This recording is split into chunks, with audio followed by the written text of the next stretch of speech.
Face Walker Nolan. The first pitch from Nolan is a strike that hits the outside corner.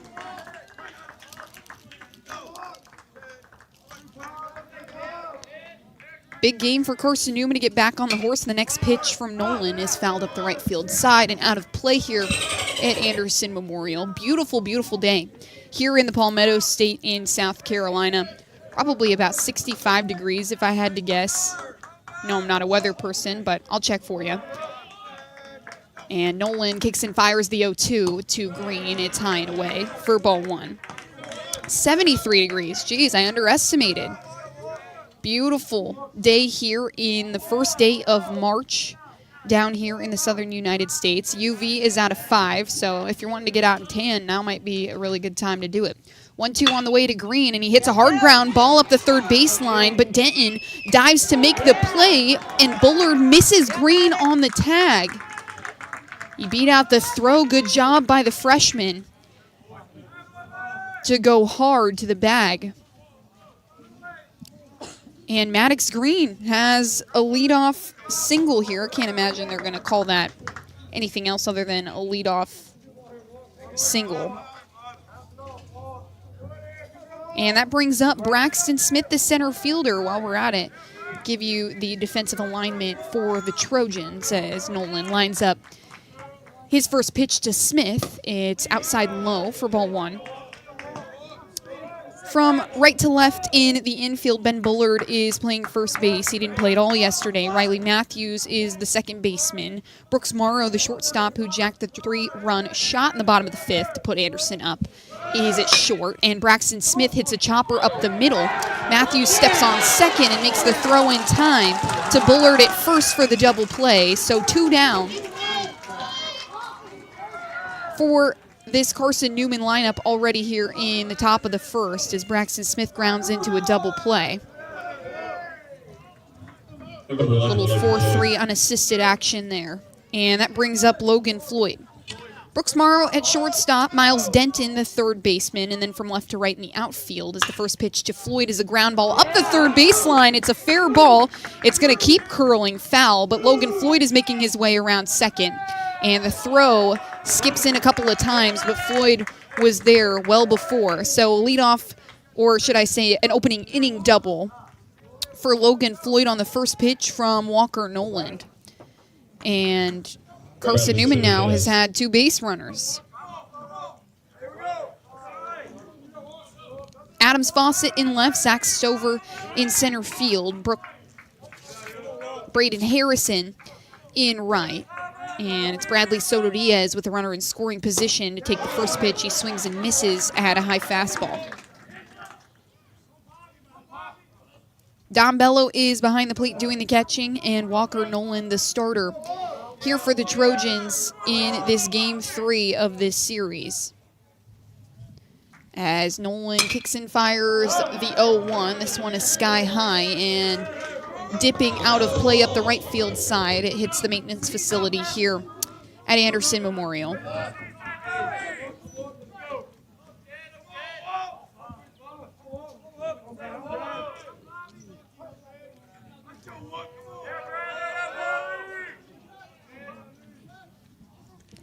Soto Diaz hits a line drive into right field, but Harrison was just jogging to get there, and he makes the catch for the third out of the inning. So Carson-Newman, a couple of hits here in the opening frame.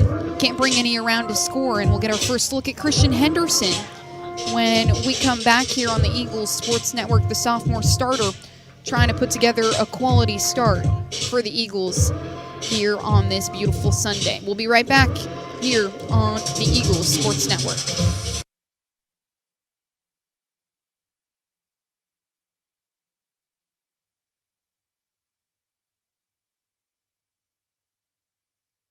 Domino's Pizza in Jefferson City and Morristown wants to help feed your business. When you're hungry at lunch, show your business card at Domino's in Jefferson City and Morristown when you make your purchase for pickup or delivery to get 25% off the entire order. That's 25% off your order at Domino's in Jeff City and Morristown when you show your business card.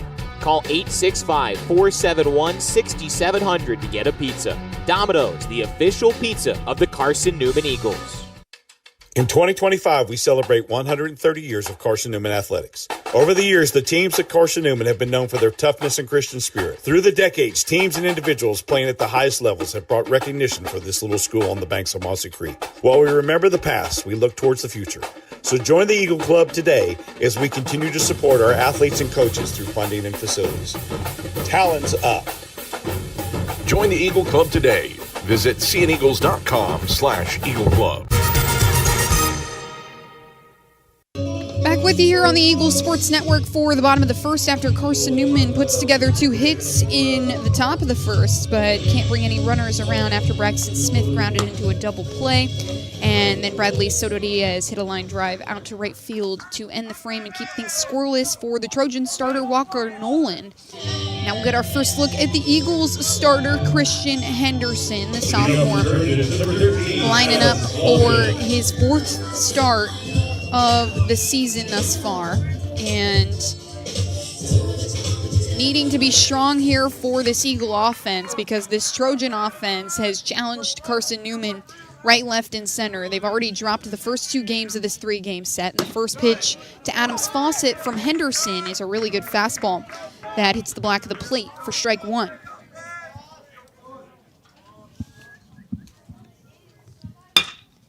Fawcett, a chopper that gets underneath the glove of John O. Pearson, leaks into the outfield, so 2 opening singles, and Adams Fawcett has done that in every game so far this series, an opening at-bat single.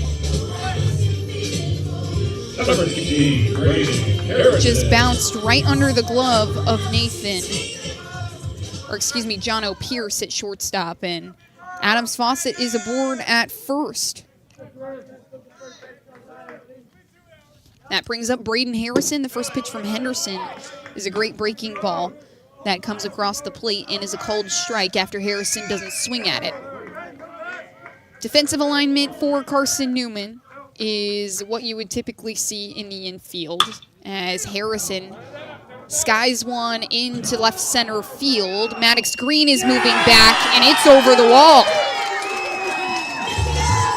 Green and Smith had tracked it all the way back, and it's all of 380. Just missed the Trojans scoreboard out there, and Anderson is up 2-0 early after the 2-run shot from Brooks Harrison, his team leading 5th of the season. Hit a home run against Alec Wilson in Game 1 of this series against Carson-Newman, and has done it here in the bottom of the first to put the Trojans up 2-0 early. And Christian Henderson fires the first pitch to Dom Bello.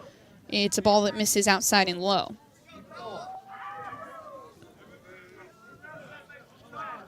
Braden Harrison having a great weekend. He's had a great season so far. The next pitch from Henderson is high and inside for ball 2.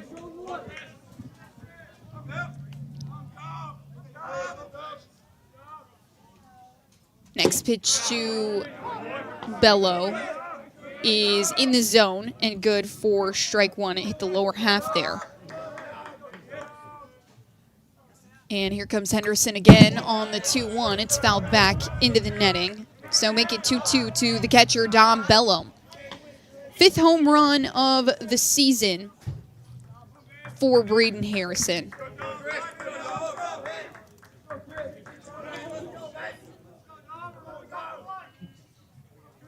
And Christian Henderson lines up the 2-2. It's cut on and missed, a strikeout to put the first out on the board for this Eagle defense. After the home run given up in the bottom of the first here, and that brings up Levi Medford, the designated hitter. Henderson has given up 8 home runs, now 9 in his career. The last one he gave up 2 against Belmont Abbey on the 15th of May, and the first pitch to Medford misses outside for ball 1. Henderson comes home again on the 1-0, and it's fouled into the shin pads of Kevin Hammond for strike 1. Defensive alignment for Carson-Newman Aiden Gibson at third base, John O'Pierce at shortstop, Cole Nathan is at second, Logan Floyd is at first, and here comes Henderson on the 1-1. 1 out on the board for the Eagle defense. Breaking ball nearly hits Medford in the head. He dodges out of the way, and it makes it 2-1. Maddox Green in left field, Braxton Smith in center, and Bradley Soto Diaz is in right field. Henderson 2-1 is just too high. Home plate umpire didn't like it, and it's a hitter's count for Levi Medford.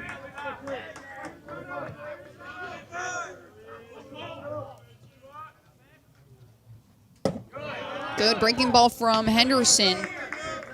That hits the outer half and makes it a full count.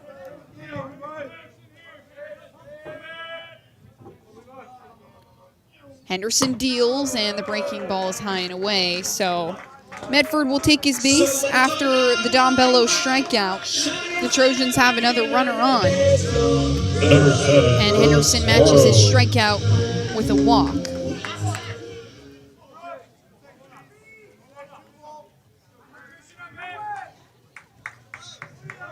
Braden Harrison with his 5th jack of the season. He's tied for 3rd place in the SAC with the most home runs. And the first pitch to Brooks Morrow, who also hit a home run yesterday, is a sizzling fastball that gets in the zone.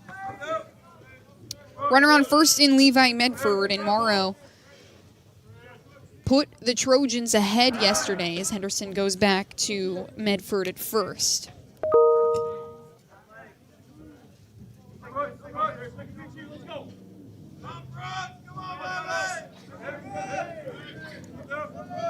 Morrow has been hot recently, too, and the next pitch from Henderson off speed is in the top half of the zone and good. So 0-2 count for Brooks Morrow. The senior stands at 6'3" in the right batter's box, and he was 5 for 11 last week. He played in every game for the Trojans. Has been so good in this series as well with the 3-run jack. The next pitch misses away and high for ball 1. Good 0-2 pitch, though, from Henderson.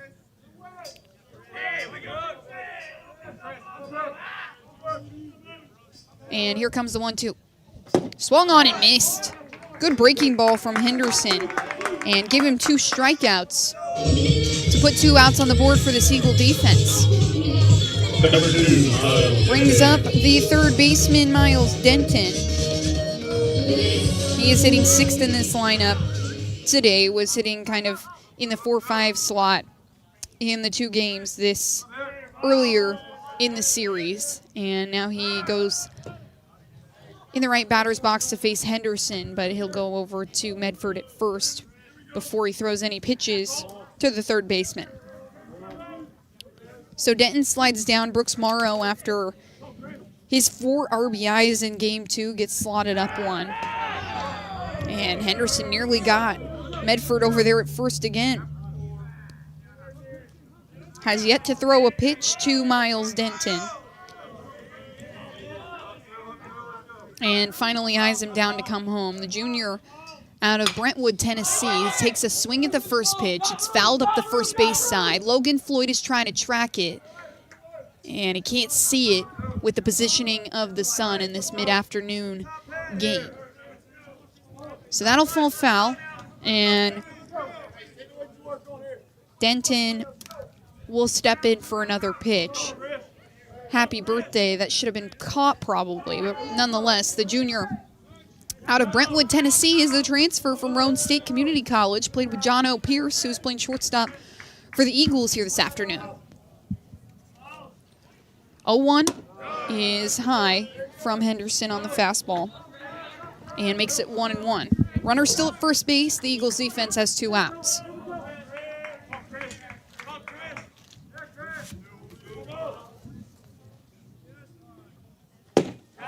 Next pitch is a little outside, but the home plate umpire likes it. Good job by Kevin Hammond behind the dish to frame that one, and it's 1-2. Trojan hitters taking advantage of early pitches here, and Henderson throws the 1-2 a little too far outside. Looked like a pretty similar spot as the last pitch, but nonetheless will be 2-2. Henderson, in his 3 starts this season, has thrown 14 2/3 innings, has given up 14 hits, and the next pitch misses low and away. That'll work the count full. Good job by Denton to be disciplined there in his first bat, his first look at Henderson. Henderson has given up 11 runs this season, just 5 of them earned, with 14 strikeouts, and Denton waves through the breaking ball. So 3 strikeouts will be all 3 outs, all 3 swinging from the Trojans to get Henderson out of the 2 runs that the Trojans put up in the first. And we'll be right back here on the Eagle Sports Network to see if the visitors can respond. Dorm food got you down? Need a home-cooked meal? Then Lisa's Country Kitchen is for you. Lisa's Country Kitchen has been feeding Carson-Newman students for 15 years. Lisa's has a family-friendly atmosphere all day long, from the morning with her $2.99 breakfast specials to dinner with Lisa's fresh, never-frozen steaks. Carson-Newman students get a 10% discount with their student ID. Lisa's Country Kitchen on Route 92 off Old Andrew Johnson Highway. The best food for the best prices. Looking to make your home more comfortable and affordable? Maybe with a new electric heat pump or new attic insulation? And don't forget new doors and windows. AEC is here to help. We have a quality contractor network, easy financing, and incentives for home upgrades. Plus, AEC carefully inspects every job to ensure the highest quality satisfaction. Visit our website at aeccoop.org for applications, contractor lists, and more details. AEC, power what matters most. Well, the Eagles are down 2-0 here after the first inning in this final game of a 3-game set. The Eagles trying to snap a 6-game losing streak here in Anderson, South Carolina. And they line up against Walker Noland for the second time. It's Cole Nathan, Evan Mutter, and Aiden Gibson. 5, 6, and 7 in the Carson-Newman lineup to face Noland. And they get to do it here at Anderson Memorial Stadium as Nolan kicks and fires the first pitch to Nathan, a good breaking ball that is good on the outside. Makes it 0-1 for Nathan. And here comes the 0-1. It's inside and high, so make it 1-1. Third time this series that Anderson has put up runs in the bottom of the first and taken the lead against Carson-Newman. And this time they're facing Walker Noland, the Anderson pitching staff, as he fires the 0-2, or the 1-1, excuse me, and it is a strike, so make it 1-2. Good off-speed pitch that Nathan didn't like, so he steps back in for the 1-2. Nolan, the redshirt senior, stands at 6'5". He throws from the right side, and this pitch is elevated out towards center field. It's Stover moving back, and he makes the catch over his left shoulder. Kind of had to travel back towards the wall. He was nearly at the warning track to make that catch, but had a good line on it and a good read. So Cole Nathan will sit back down and bring up Evan Mutter, the DH. Mutter came in yesterday to play a little bit of third base for the Eagles as well as pinch hit for John O. Pierce, and then Aiden Gibson moved over to shortstop. And Nolan, the first pitch, Mutter squares around the bunt. It's beautifully placed right up the third baseline. Mutter beats the throw out. Well done by the designated hitter to play the small ball, and he turns on the jets to get there in time.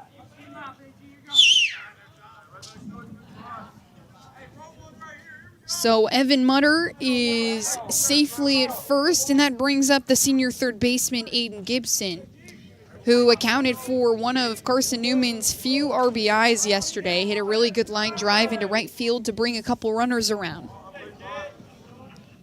Gibson digs in from the right, and the first pitch from Nolan is a fastball too far outside.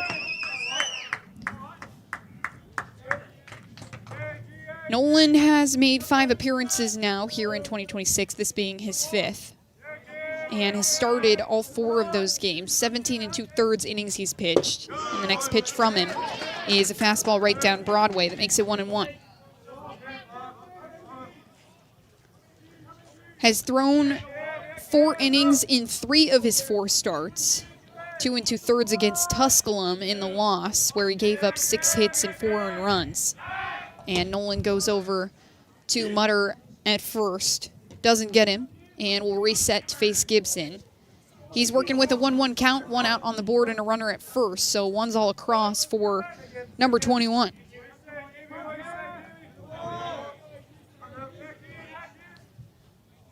Gibson turns his hands just a little bit to think about swinging at the 1-1, but it's a called strike, so make it 2-1. Good breaking ball there from Nolan.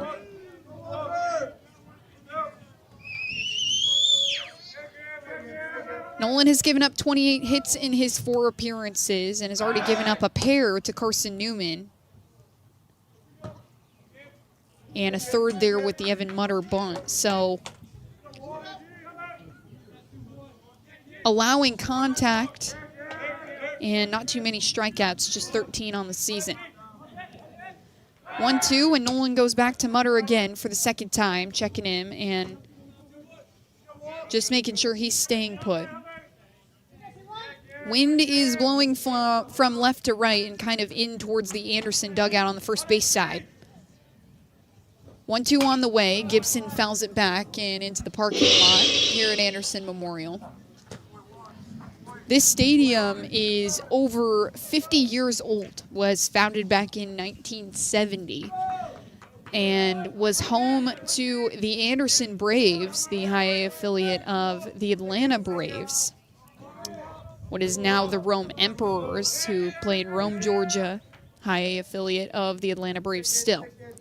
Nolan comes home with the 1-2, and Aiden Gibson lofts it out to right field, where Harrison is underneath it and comfortable to make the catch.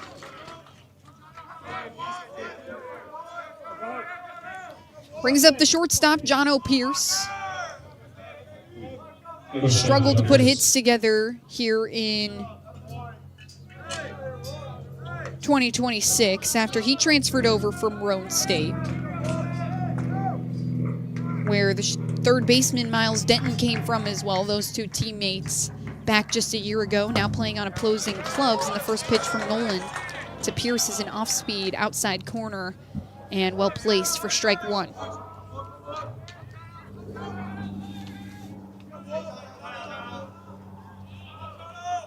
Evan Mutter is on first, and here comes Nolan with the 0-1. It misses just outside. So Nolan thus far living on that outside corner. And there's 2 outs on the board for this Anderson defense. Carson-Newman trying not to strand a runner for the second inning in a row. Have had base runners on, had 2 on in the top of the first. Maddox Green with the leadoff single, and then Braxton Smith grounded into a double play. Logan Floyd hits an opening frame double. They leave him on base after Bradley Soto Diaz hit a line drive out to right field. And here comes the 1-1. It's skipped back over the press box here at Anderson Memorial and makes it 1-2 for Jono.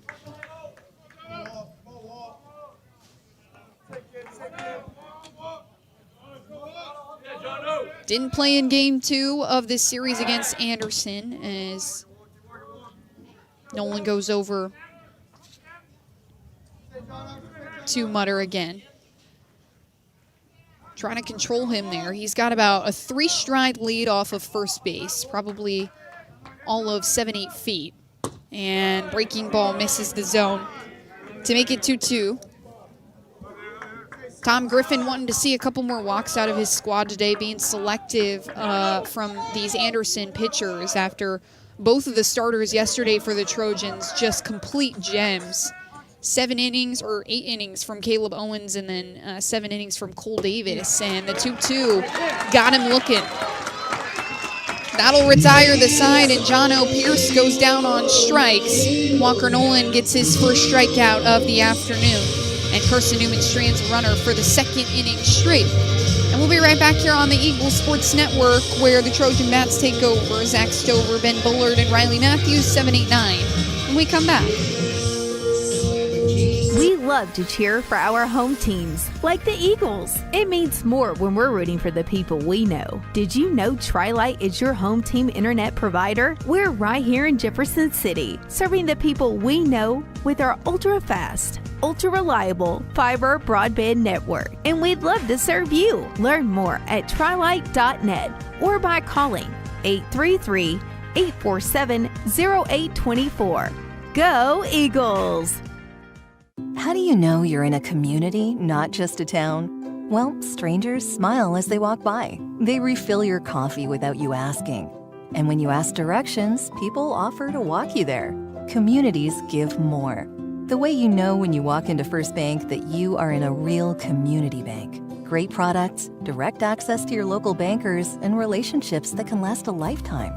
Don't just have an account. Have a community with First Bank. Member FDIC.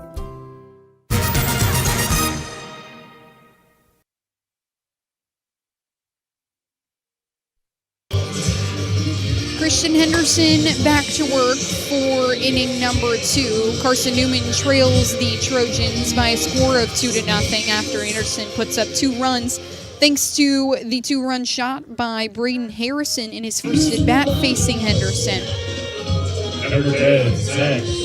Henderson has had some pretty good starts this season. He went 6 innings against Cedarville in his first start this year. That was on the 7th of February, where he gives up 3 hits and just 1 run. 5 strikeouts to go along with it. 6 innings against Lenore Ryan, where he gives up 5 runs, but 8 strikeouts to go along with it. First pitch to Zach Stover is a good fastball for strike 1. And now trying to battle through a couple of runs that the Trojans put up as Stover takes a small little hack. It's putted towards John O. Pierce. He's on the run to make the throw, but he does.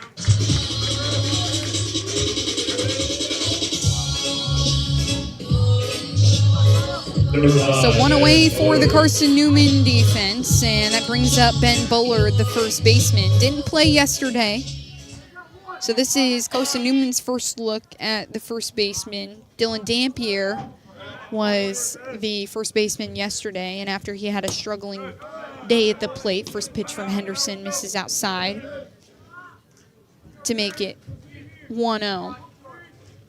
Bullard will step in. The redshirt junior hails from Mount Pleasant, South Carolina, stands at 6'1" in the right batter's box. Inside fastball from Henderson just misses.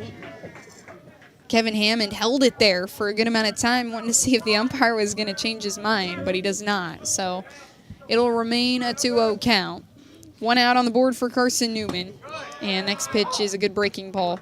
That is the first strike of the count.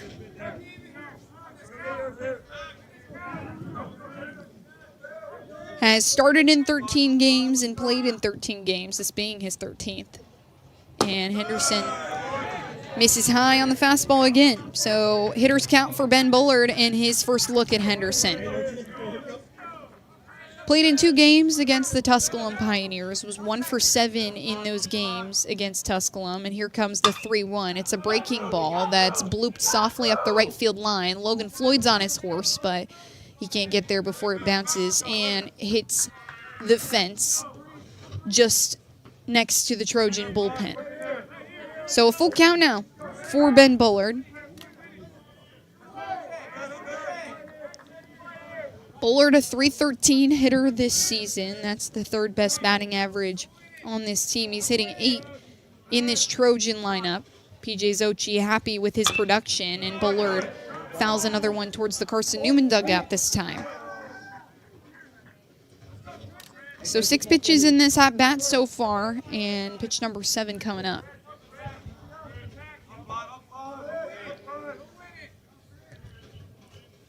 Here's the full count pitch on the way, and Bullard gets it off the end of his bat. It's in shallow center field, and it's going to drop 15 feet in front of Braxton Smith, who was charging in to try and get there in time. But Bullard, the soft contact, will get him on base, and he's 1 for 1 today. Now Riley Matthews, the freshman second baseman with speed, can step in and try and move a runner around. He's got just 1 out on the board.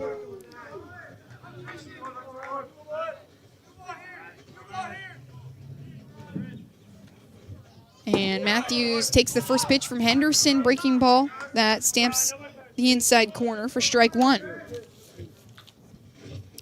Henderson working with the fastball, slider, changeup, and a two-seamer in his arsenal. And he goes to the fastball for the next pitch, misses inside and low for ball one.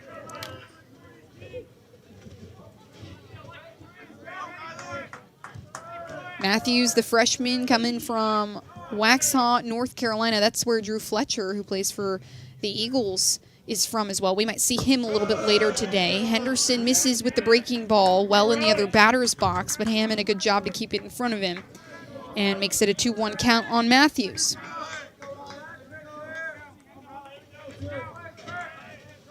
Making his 10th start here in this game this afternoon and has played the last 6 straight. Matthews fouls one back for a 2-2 count. The freshman had a really good week last week, and that's why he's a consistent part of this Trojan lineup and is slotted in nicely. The freshman coming in was 5 for 13 last week and had 7 RBIs over the course of the 4 games as Matthews lofts one up and out of play up the right field side. Hits the Trojan indoor facility and bounces far and away as the relieving arms in the Anderson bullpen chase after it. So still 2-2.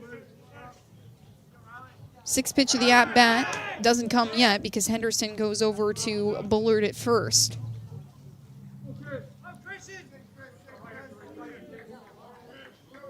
Matthews' lone hit yesterday was a triple.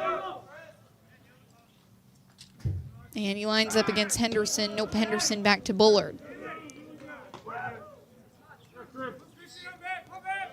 This field yesterday was super wet, and the dirt was super sticky. Saw runners getting caught a couple different times just because they weren't anticipating the stick. Matthews holds off of the 2-2. It was a good breaking ball. Didn't break the plane, didn't break his wrist. So a full count now for Matthews. He's getting ready for his 7th pitch of the at-bat. Henderson waves off the sign and takes that one. And here we go. Full count, misses high and away. So the second walk of the ball game puts Bullard on second. Riley Matthews is at first base, and that brings up the top of the order Adams Fawcett. Braden Harrison, the home run hitter in this Trojan lineup, is on deck, and Fawcett hit a ground ball into center field to put himself on base, and it counts for one of the runs on the board for Anderson. The lefty digs in, and the first pitch from Henderson is a line drive into center field. Bullard's going to hold up at third base. Floyd trying to cut off the throw. He will not. Everyone moves around a base, and Adams Fawcett is 2 for 2 today. 2 hard-hit balls into center field. Consistent with the base hits, and you got to imagine that's why Coach P.J. Zochi puts him at the top of the order. And now Braden Harrison, the home run hitter in this ball game, has the bases loaded. Jason White's going to go have a conversation with Christian Henderson before anything silly can happen. You thought what would be good news? Well, there seems to be an absence of a certain ornithological piece. Carson-Newman not wanting to let this ball game slip away from them too fast. They've got 9 innings, so a little bit longer than the second game of the doubleheader where they played 7. But nonetheless, we're ahead for the first 4 and then let it slip away in the 5th.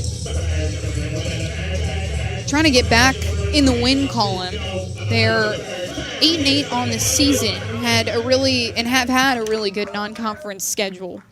But 1-7 in sack play, have lost the last 6 straight, including a sweep at home. Lenore Ryan coming in and taking care of business at the Silver Diamond Baseball Complex, and then Lee as well, taking a midweek out-of-conference game. And now Henderson lines up the first pitch to Harrison, and it misses inside and high for ball 1.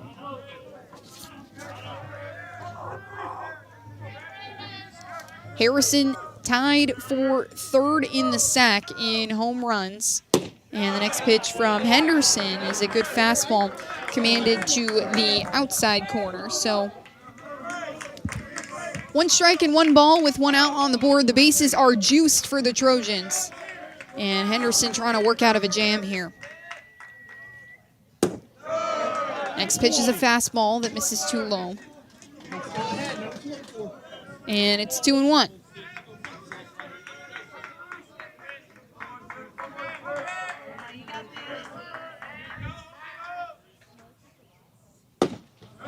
Henderson misses on the fastball again. This one well outside. It's on the white of the left batter's box. So a 3-1 count for the best hitter in this lineup, Braden Harrison.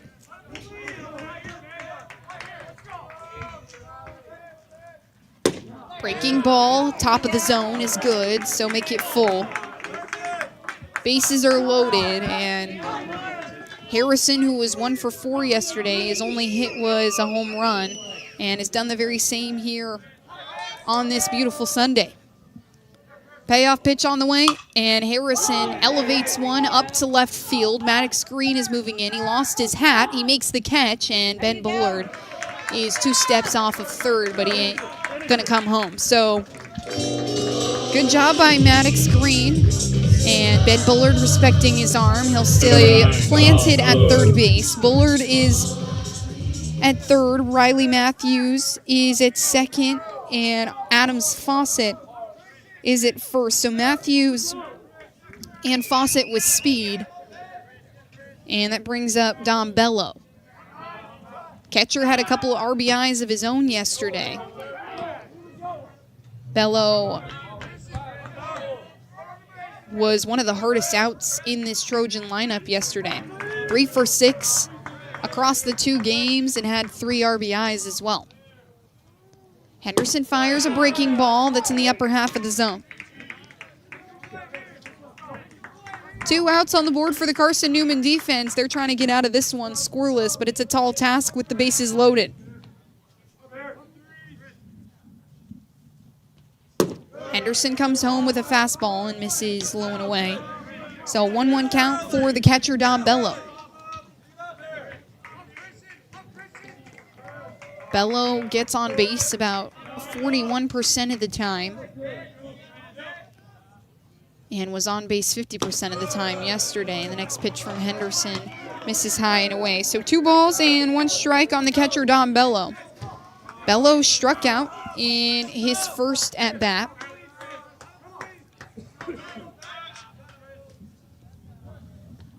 And Henderson hits the outside half of the breaking ball. So make it 2-2 with 2 outs, bases loaded.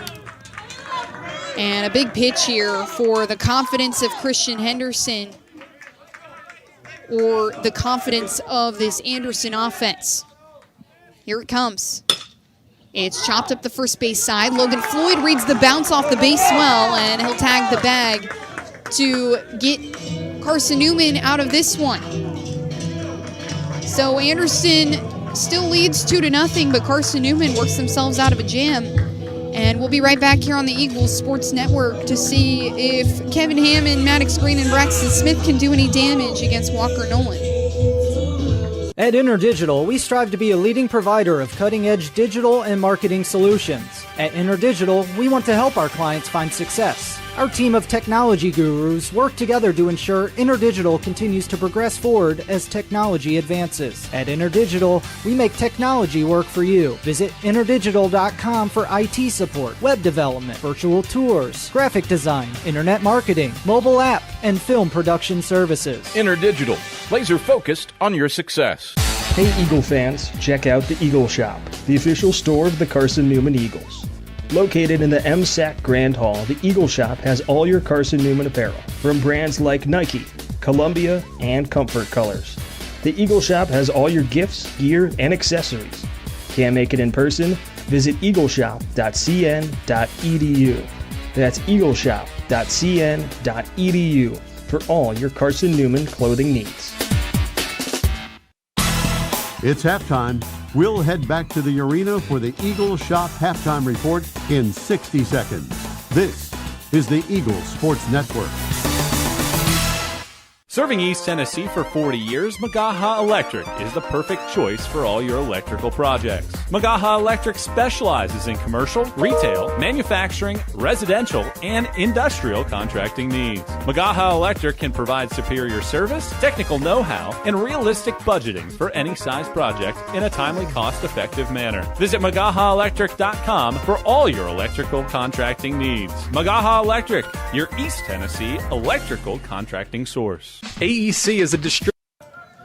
Kevin Hammond steps in from the right side to face Walker Nolan here in the top of the third, and the first pitch is a strike that blisters the upper half of the zone to make it 0-1. Hammond, in some of his first plate appearances of the season, next pitch misses too far outside on the fastball.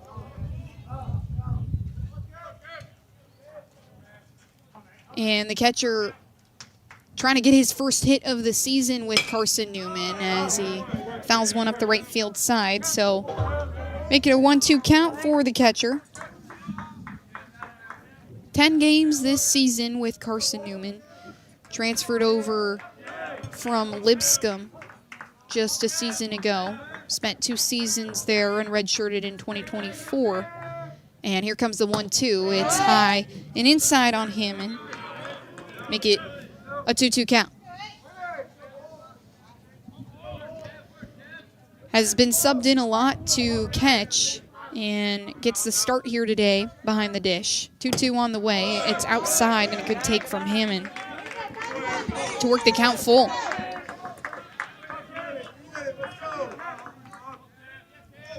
Not a lot of time in this Carson-Newman lineup, just 8 plate appearances for the sophomore, and he takes a swing at this one. It takes multiple hops into the glove of Brooks Morrow, and Hammond too late to the bag before Morrow makes a good throw. That'll put the first one away.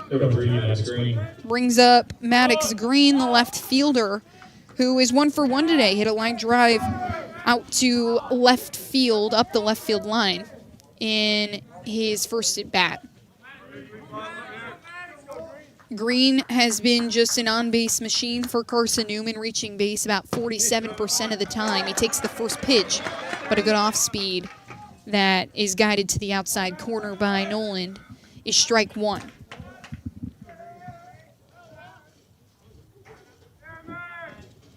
A 1 on the way. Green takes another breaking ball at the top half of the zone, but it's strike 2. So 0-2 count. Green was 3 for 6 yesterday. He's 1 for 1 today, so 4 of 7 on this series. 2 of his hits came in game 1 for Carson-Newman. And he checks swings at the next pitch, and it is a strike. He did break the plane, so Maddox Green goes down swinging. And Walker Nolan has his second strikeout of the afternoon. Nolan, coming into this game, had 13 strikeouts on the season. You can now count him for 15 as Braxton Smith watches the first pitch, a fastball that's framed by Bello, but umpire doesn't fall for it. So a 1-0 count.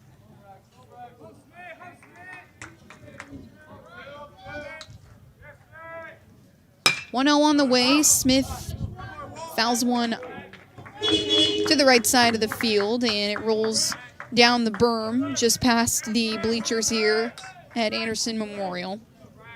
Bottom couple levels on the third and first base side are just concrete steps. And the 1-1 is cut on and missed to make it 1-2. Once you get past the concrete steps where fans can sit, you get a couple of bleachers. And then towards the middle part of the field, the middle part of the stands, 1-2 is fouled back. You get some metal chairs, and even down by the plate, you got box seats, as this used to be an old minor league stadium, so they're selling tickets. Capacity here at Anderson Memorial is 2,500. And Anderson fans have really shown up this weekend to represent their home team. 1-2 to Braxton Smith is fouled off again. So it's a 1-2 count, but Smith is looking for his 6th pitch of the at-bat. A lot of history at this stadium with this being an old minor league ballpark. Some of the Braves greats played here, and Braxton Smith holds off of a breaking ball that nicks the dirt before it gets in Dom Bello's glove. So a 2-2 count with 2 outs on the board.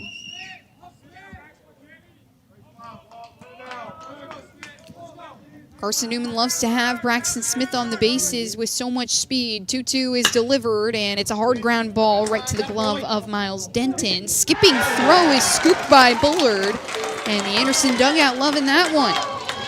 Sits him down in order for the first time in this ball game, and Carson-Newman will have Levi Medford, Brooks Morrow, and Miles Denton in the heart of this Trojan lineup when we come back on the Eagles Sports Network.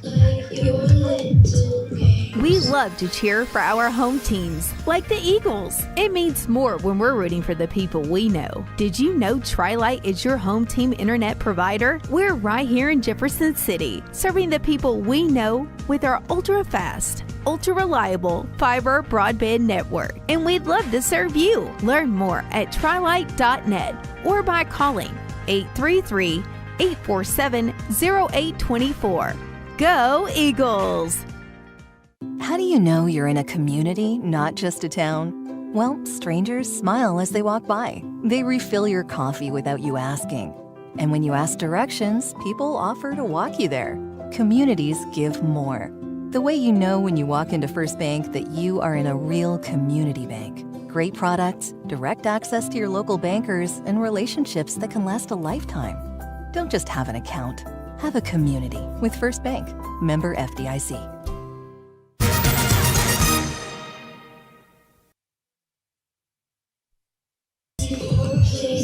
Trojans blasting Taylor Swift here on a beautiful Sunday afternoon. This 3-game set was pushed back a day because of weather in the southern United States. Lots of rain, and Anderson Memorial not in good enough shape to play ball on Friday. So we play 2 games on Saturday and 1 here on Sunday. Anderson Memorial is owned by the city of Anderson, and the Trojans lease it from the city for $1 a month, but that's all given that they take care of the field, and Henderson kicks and fires the first pitch of the bottom of the 3rd to Levi Medford. It's a good strike that clips the outside corner. Trojans taking good care, though, of their home ball field and get to call an all-grass field home. Next pitch to Medford misses low and away for ball 1. Henderson has given up 4 hits so far, 2 runs in the bottom of the 1st that have Anderson ahead by 2. Breaking ball comes too far inside. That one slipped out of the hand of Henderson, you could tell just by the release, and makes it 2-1. See the Anderson players out before the game as Medford swings and fouls that one up the 3rd baseline. See the Anderson players, though, before the game and during the game, really taking care of the field, spraying it with water, raking it down, and just generally taking care of it in general. Henderson comes home with the 2-2, and it's fouled off. So it'll stay 2-2. Medford has yet to record an at-bat in this contest, walked in his first at-bat, or plate appearance, I should say. And the DH has been effective in this series thus far. Here comes the 2-2, and it misses high, so that'll work the count full.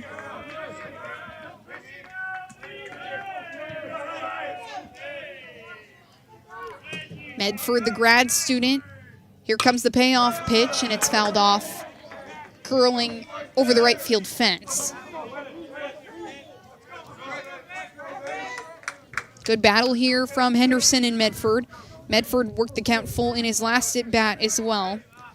And he's now looking for pitch number 7. It goes right up the middle, hits Christian Henderson in the cleat, and Kevin Hammond can't scoop it up. It pops straight in the air. It's the 2nd time this season that Christian Henderson has been drilled in the ankle by a ground ball. Jason White will go out and have a conversation to make sure he's good. Henderson waves off White before he can even get onto the field. and Kevin Hammond needs to adjust his shin guard. Looked like maybe one of the clips on the back broke off. So Jacob Rogers will come out and loan him one of his own. Henderson looks to be just fine, but Levi Medford now on first base. Curious to see how they score that one, if that'll be an error on Henderson. I can't imagine. Nope, just a single to the pitcher. So a leadoff single here in the bottom of the third for the Trojans. This is the third straight inning they've put a hit on the board. Have left 4 runners on base already through the first 2 innings. And Henderson goes back to work with no outs, and he's facing Brooks Morrow. First pitch to Morrow, a good breaking ball. That nicks the inside corner for strike 1.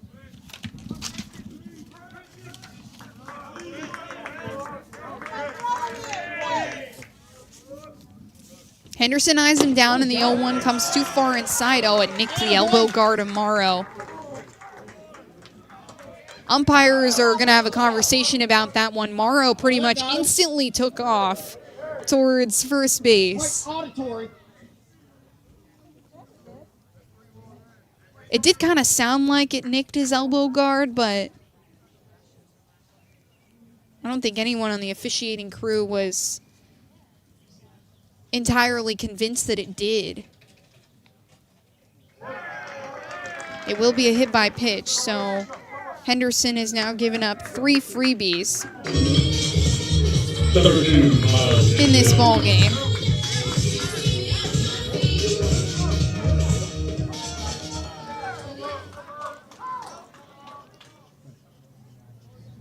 That's going to move Levi Medford to second, Brooks Morrow at first, and now Miles Denton can get to work. He hits a ground ball into the 5-6 gap. It's rolling into the glove of Maddox Green. And everyone will hold their horses. Medford at third, Brooks Morrow at second. Miles Denton moves the runners with a single into left field. And now the center fielder, Zach Stover, can try with the bases loaded. He was in this situation yesterday, had the bases juiced, and couldn't do anything with it. The junior, one of the, if not the most experienced bat in this lineup, though. He's played and started in every game of his career for Anderson and has a big spot. Kevin Hammond goes and have a conversation with Henderson, and now Jason White is going to come out and do the very same. Action in the Eagles bullpen. They've got, looks like 2 arms warming up. Can't quite decipher who it is just yet. They're looking for White. And they are going to bring another arm in to relieve Henderson of his duties. So 2 innings pitched, 6 hits given up from Henderson, and 2 runs. And Carson-Newman, looks like they're bringing in Brock Culpepper. Would be, looks like a 1 and a 5 on that jersey. But we'll take a quick break here on the Eagles Sports Network and introduce you to the new arm for Carson-Newman when we come back on the Eagles Sports Network. Dorm food got you down? Need a home-cooked meal? Then Lisa's Country Kitchen is for you. Lisa's Country Kitchen has been feeding Carson-Newman students for 15 years. Lisa's has a family-friendly atmosphere all day long. From the morning with her $2.99 breakfast specials to dinner with Lisa's fresh, never-frozen steaks. Carson-Newman students get a 10% discount with their student ID. Lisa's Country Kitchen on Route 92 off Old Andrew Johnson Highway. The best food for the best prices. Looking to make your home more comfortable and affordable? Maybe with a new electric heat pump or new attic insulation? And don't forget new doors and windows. AEC is here to help. We have a quality contractor network, easy financing, and incentives for home upgrades. Plus, AEC carefully inspects every job to ensure the highest quality satisfaction. Visit our website at aeccoop.org for applications, contractor lists, and more details. AEC, power what matters most.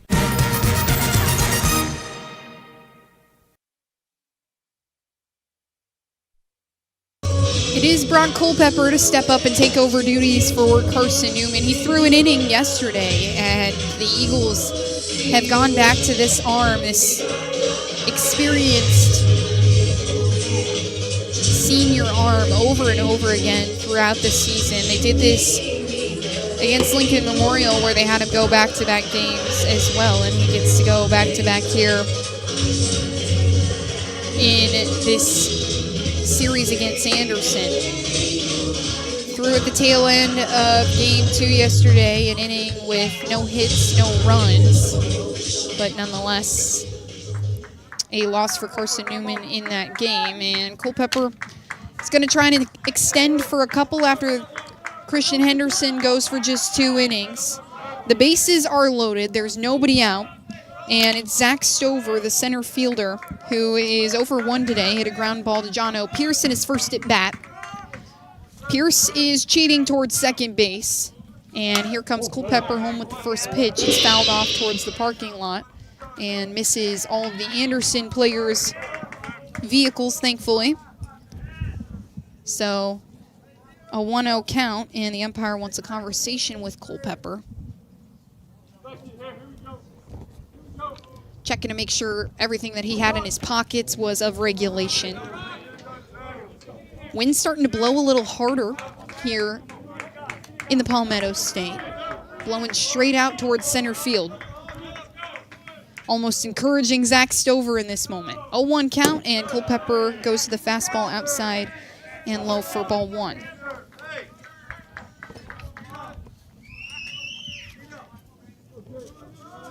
Culpeper leans over and eyes him down. Bases are loaded. It's Medford at third, Brooks Morrow at second, and Denton at first. The next pitch misses high and outside for ball 2. That one was close. A good job by Hammond to bring it in. Eagles dugout needing a couple good innings out of Culpeper here to try and get their bats going against these Anderson starters, and Culpeper nails Stover in the head. That's going to bring Levi Medford in to score. Brooks Morrow moves over to third. Denton is second, and Zach Stover will be at first. The second hit batter this inning, and the 4th freebie of the game as well.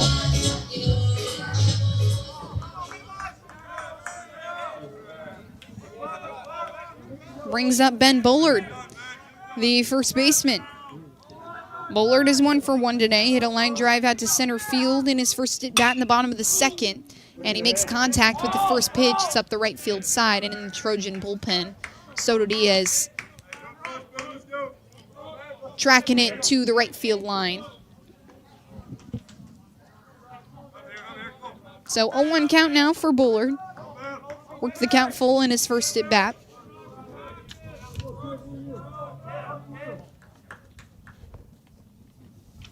And Culpeper nearly gets a check swing, but Bullard hangs off and will make it 1-1.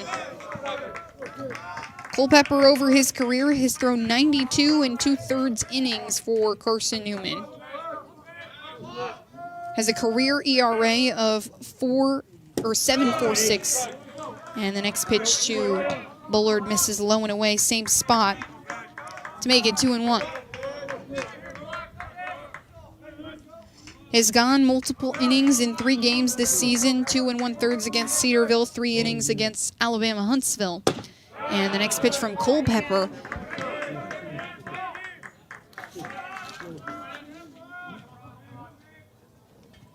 nicks the outer half and makes it 2-2.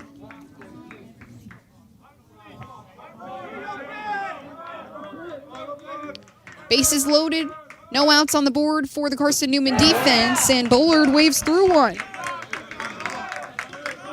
Nasty breaking ball from Culpeper gives him his first strikeout of the contest and his 8th of the season.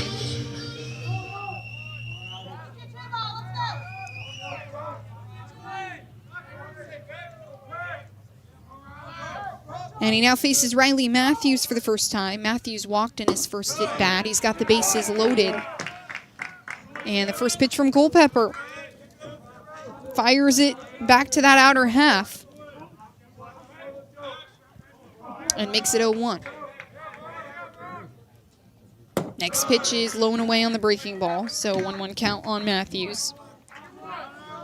The freshman has been relatively selective in his at-bats. He gets the walk in the first one, a triple in yesterday's game. And here he comes with the 1-1. It's in the zone and good on the breaking ball for a 1-2 count.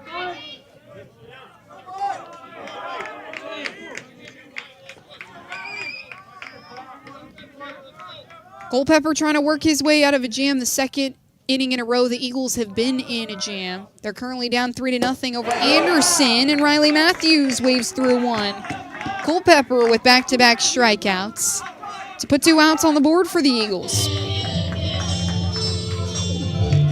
That brings up Adams Fawcett, though, and Fawcett has been a tough out. He was 1 for 6 yesterday, but reached on an error. He brings a lot of speed to the base paths for Anderson, and he is 2 for 2 today. 2 hard hit balls into center field. Accounts for 1 of Anderson's runs, and the first pitch to him is good on the inner half on the lefty.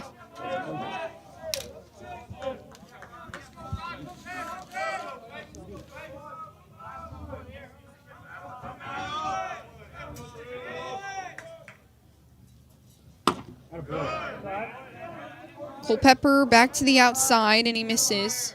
So it's 1-1. Scoreboard reads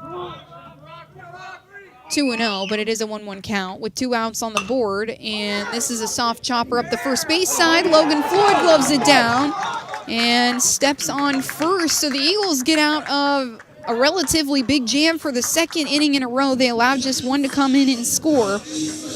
And they are now down 3-0 as we move into the top of the 4th. Carson-Newman will have Logan Floyd, Bradley Soto Diaz, and Cole Nathan 2 up when we come back on the Eagles Sports Network.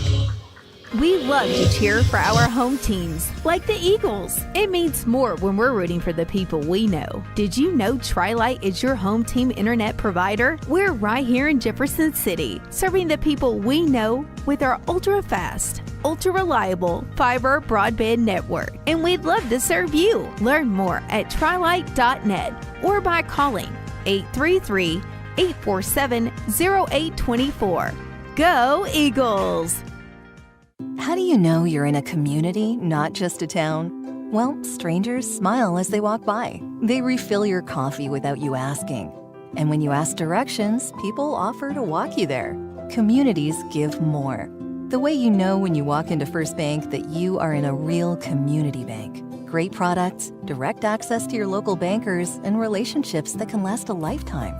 Don't just have an account. Have a community with First Bank. Member FDIC.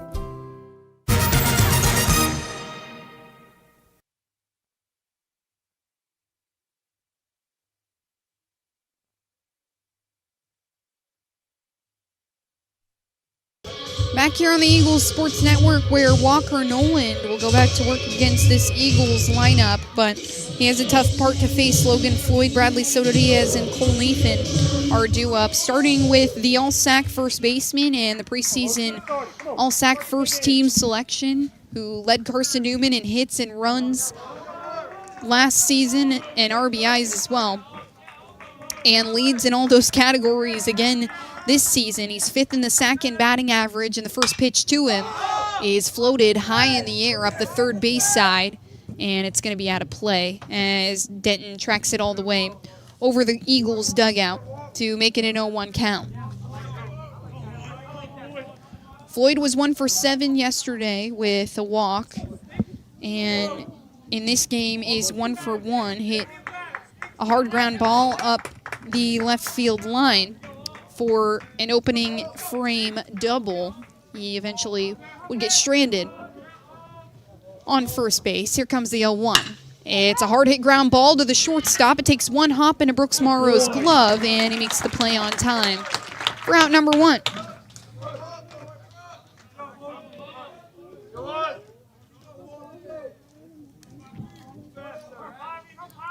So the right fielder, Bradley Soto Diaz, will step into the box. spent some time with these gentlemen during batting practice as Soto Diaz watches the first pitch go by, and it's high, so a good take by Soto Diaz. And talking to Coach Krob about their approach at the plate as Nolan kicks and fires the 1-0, and it's well placed on the outer corner. So that makes it 1-1. But he said Soto Diaz doesn't really do incredibly well in batting practice. He just is too in his head, but when he steps into a game, he just turns it on and can really hit the ball hard, and is just an athlete. Next pitch from Nolan misses outside, so it's 2-1 to Soto Diaz. And he's certainly shown that he can show up in games. He's tied for the team lead in hits, third in RBIs for the Eagles, and the next pitch is a breaking ball from Nolan that is in the upper half and good. So 2-2 count with one out on the board for Bradley Soto Diaz. Soto Diaz played in Game 2 yesterday and was 1 for 3 with an RBI. As Nolan comes home with the 2-2 and Soto Diaz lays off the high cheese to make it a full count.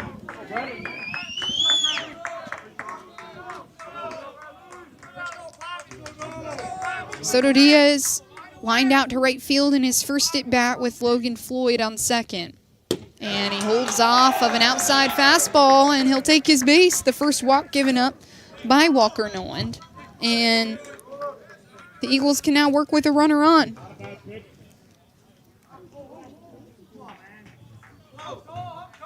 Carson-Newman loves their free bases. They did really well taking free bases in the first couple of series against Cedarville and Charleston, but have seen a couple more strikeouts, just a little uptick throughout the season. Still done well being selective, and one of those guys who has been so selective is Cole Nathan, and he takes the first pitch. Speaking of selectivity, a breaking ball that he leaves well in the other batter's box. Leads this Eagles lineup with 12 walks and is 15th in the sack in that category. Next pitch to Nathan is way outside. Bello gloves it down and pump fakes over to Soto Diaz at first, but there's nothing there. So it's a 2-0 count to Nathan, and PJ Zochi wants a conversation with his squad, including Walker Nolan. Nolan has given up 3 hits to the Carson-Newman batters, 2 in the first inning and 1 in the second. Eagles have stranded runners in the first and second. Had no base runners in the last inning after Nolan sat him down in order.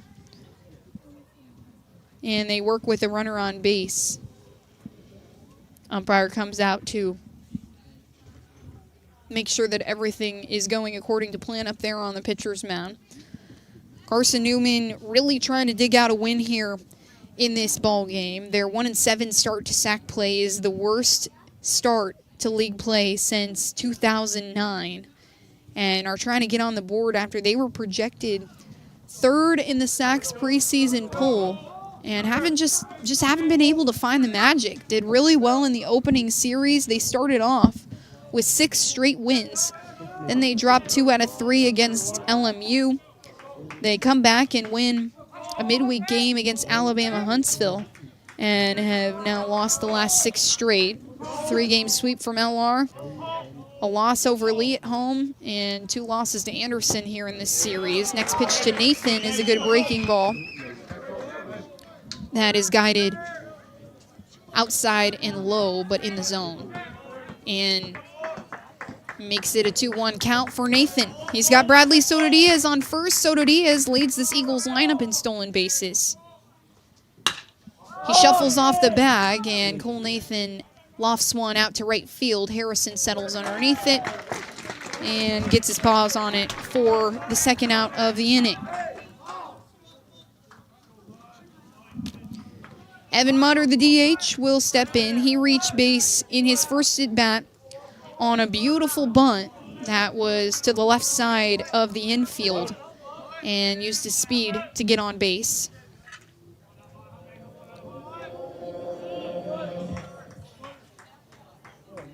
Nolan finally delivers. He takes his time, and taking his time well, because that pitch was on target. Outside corner for strike 1 on Mutter.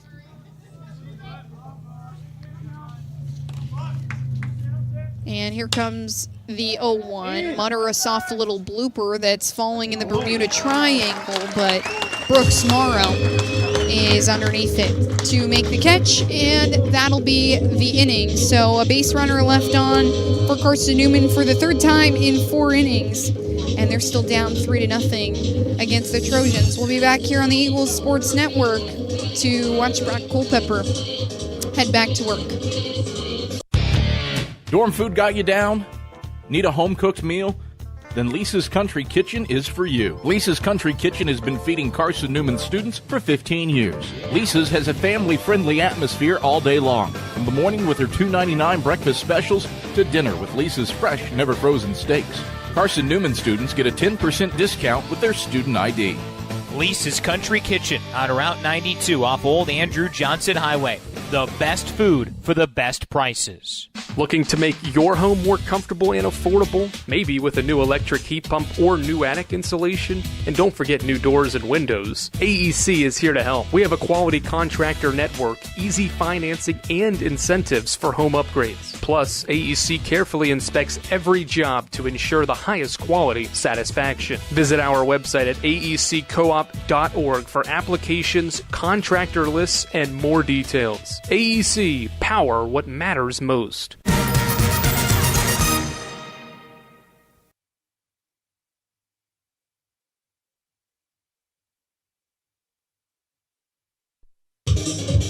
Brock Culpepper steps back up for his second inning of work after he works the Eagles out of a bases-loaded jam in the bottom of the third. The Trojans still put up 1 run in that bottom of the third, but Culpepper now gets to work with nobody on the bases. He came in with the bases loaded after Christian Henderson gave up 2 hits and a freebie after he hit a batter. Culpepper ends the inning in the bottom of the third with 2 strikeouts and just a soft ground ball to Logan Floyd. And here is Braden Harrison, who is 1 for 2 today, a home run and a fly ball out to left field, and he hits a hard ground ball into the 5-6 gap. So he will remain a great hitter on this day and has really been a great hitter all season for Anderson. He leads this team in batting average, in hits, and 6th in the sack in total hits. After this series, he's got 25 on the season. And now Don Bello can go to work with Harrison at first. Culpepper will make sure he's respecting him over there at first.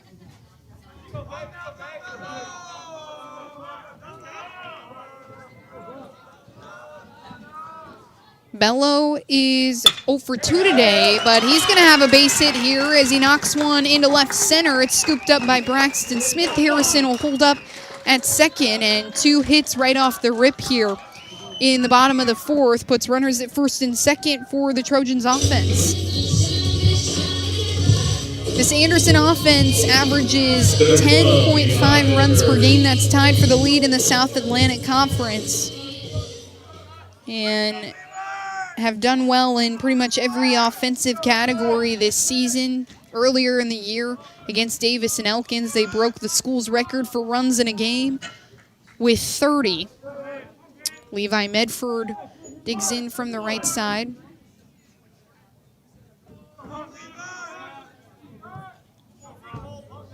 And he's got runners at first and second. Culpepper kicks and fires the first pitch and hits him in the head.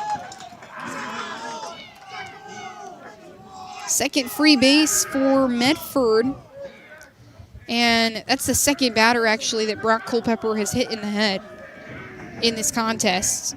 First batter that he faced in the bottom of the third was Zach Stover.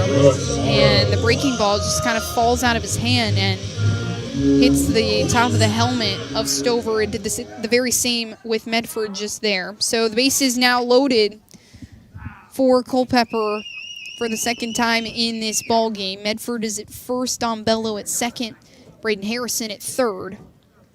And Kevin Hammond will slow things down to talk his pitcher down.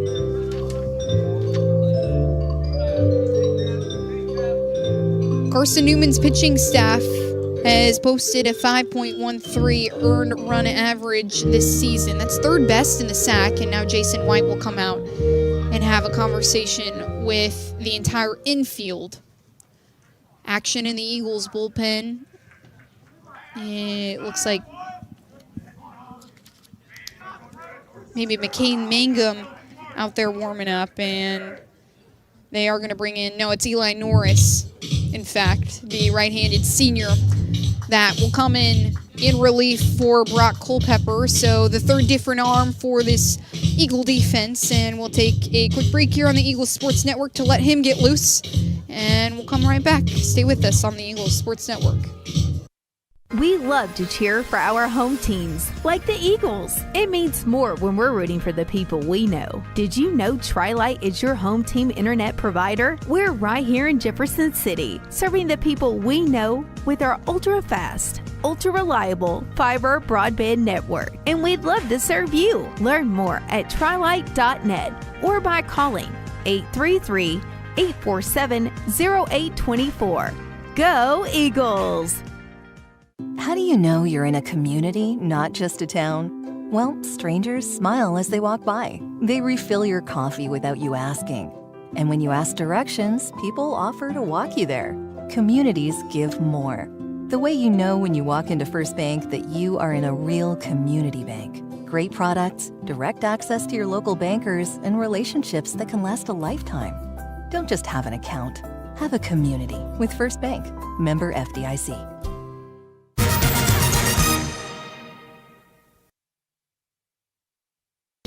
Well, Anderson has already piled up 8 hits through the first 4 frames. There is nobody out, and the bases are loaded for Eli Norris, who has come in relief for Brock Culpepper, who came in relief for Christian Henderson. So the third different arm for Carson-Newman in this ball game. And got to wonder if at some point they're going to maybe call on Drew Fletcher, who they threw earlier on in the week against Lee, but only allow him to go 3 innings, probably in anticipation for this 3-game set. Nonetheless, Norris will face Brooks Morrow, the shortstop, as his first batter with the bases loaded, and the first pitch from Norris is fastball too high. Norris working with a fastball, curveball, and a splitter in his arsenal. He's thrown 43 innings in his career with Carson-Newman. The senior coming out of Ringgold, Georgia, one of the taller pitchers in this Carson-Newman bullpen, as that one's skied up and out of play. Kevin Hammond is chasing it down, but it hits the bleachers next to some Carson-Newman fans and makes it a 1-1 count.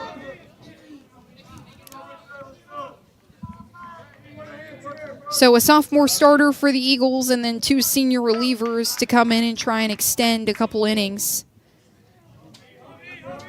Get through this ball game and keep things as low scoring as possible for the Eagle offense, and that one is fouled back hard into the netting for strike 2 on Brooks Morrow.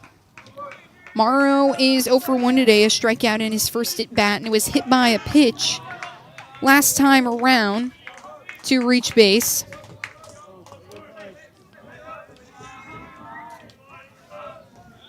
And Carson-Newman's defense has no outs on the board, so Norris coming into a jam the second time. A relief pitcher has come in, and a strikeout from Norris. Brooks Morrow fans through one, and that's his second strikeout of the afternoon. Norris's first strikeout on the bump for Carson-Newman. And this Eagles staff has already put together 6 strikeouts in this third game of the set. Anderson takes both of the first 2 games of this 3-game series, 6-1 in Game 1, 7-3 in Game 2. And here comes Miles Denton, the third baseman. First pitch from Norris. Sizzles inside and is a strike from Norris. Norris, one of the pitchers in this bullpen that throws in the 90s. And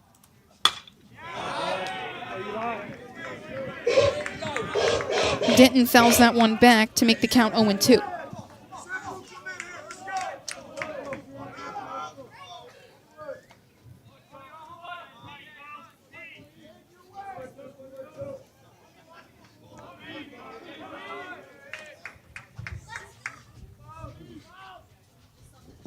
Norris strikes him out.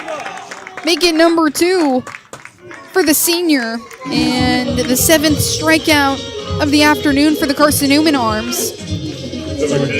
Eagles are still down 3-0, but a good job by Norris not to give up contact, because contact pretty much almost certainly scores a runner here. The infield is not pinched. There's 2 outs on the board for this Eagle defense.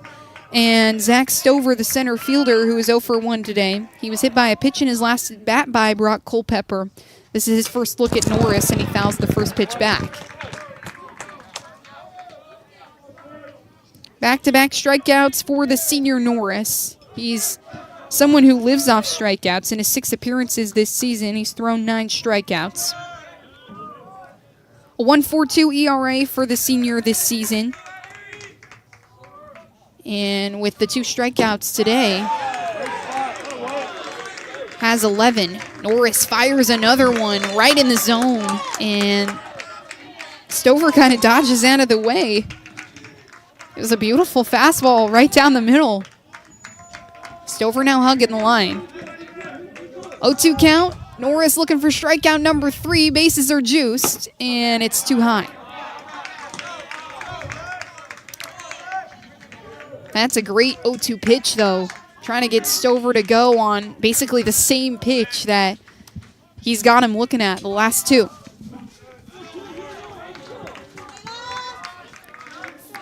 Third bases loaded jam that Carson-Newman's been in, and Norris finally goes to the curveball, but it's too high. So makes it 2-2.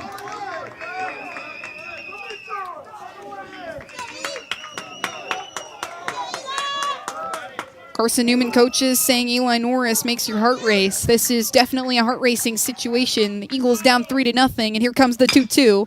It's a soft chopper over the head of Norris. It's in the glove. No, out of the glove of Pierce. Nathan with a heads-up play to grab it in his bare hand as he was stretching off second base like a first baseman. But everyone is safe. So Braden Harrison comes in to score. Dom Bello moves over to third. And Levi Medford is at second. An RBI for Zach Stover.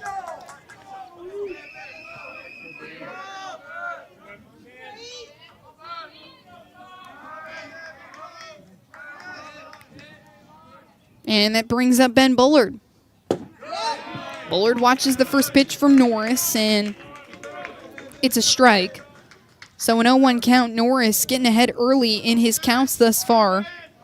Has worked at least every single one of them to 2 strikes. And no more than 2 balls. Norris fires another fastball. It's up the middle. Jono Pierce dives to cut it off. And it rolls out of his glove. He can't make any plays with it, but that's 2 runs scored for Anderson here in the bottom of the 4th as Dom Bello moves in. Levi Medford to third. Zach Stover to second. And Ben Bullard has an RBI here in the bottom of the 4th. Anderson now leads the Eagles 5-0. And Riley Matthews, the second baseman, will line up against Norris for the first time in this contest. Norris fires, and it's too far outside to make it 1-0.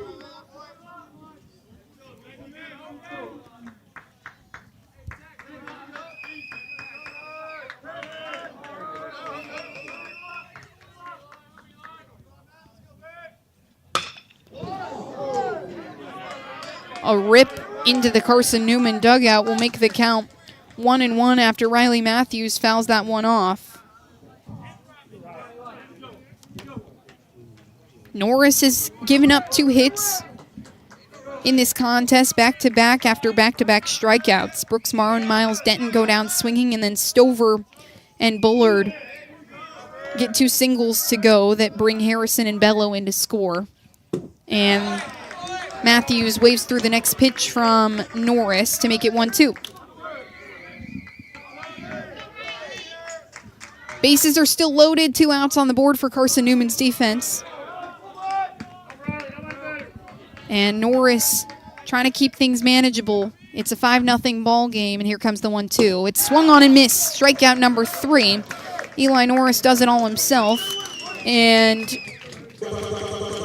that will retire the side. So Carson-Newman will get back to work, and they got to start tacking some runs on the board if they want to win this ball game. 10 hits already for the Anderson offense. Carson-Newman with 3 and no runs to show for it. They've got Aiden Gibson and John O. Pierce plus Kevin Hammond due up when we come back on the Eagles Sports Network.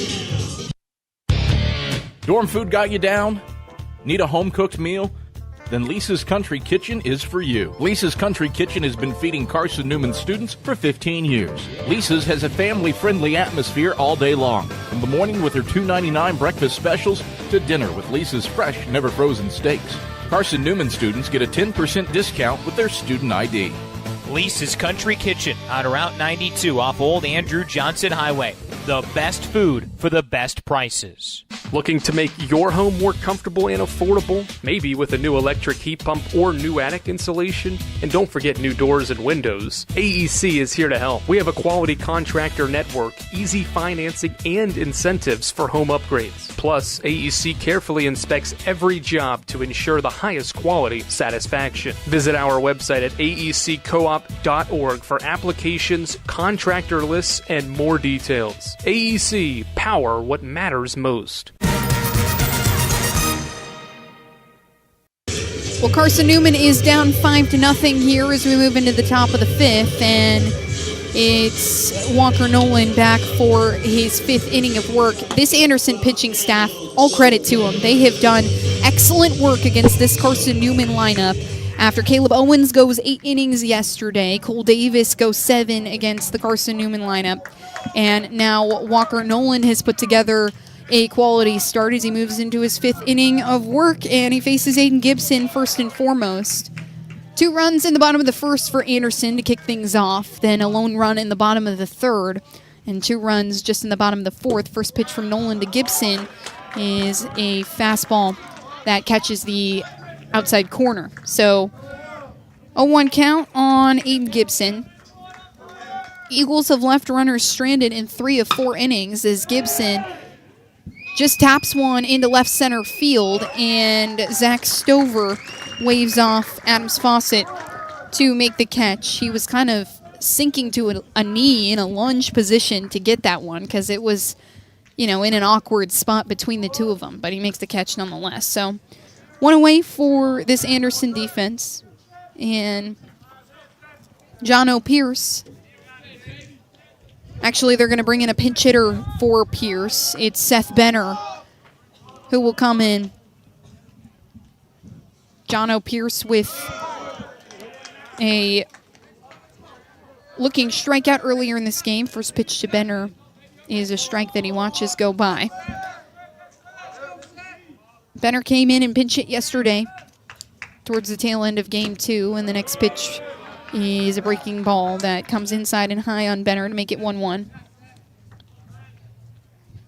Benner, the grad student, coming over to Carson-Newman from University of the Cumberlands.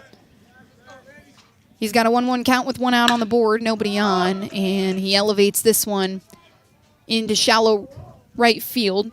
Harrison shuffles right, shuffles left, and gloves it down for the 2nd out of the inning.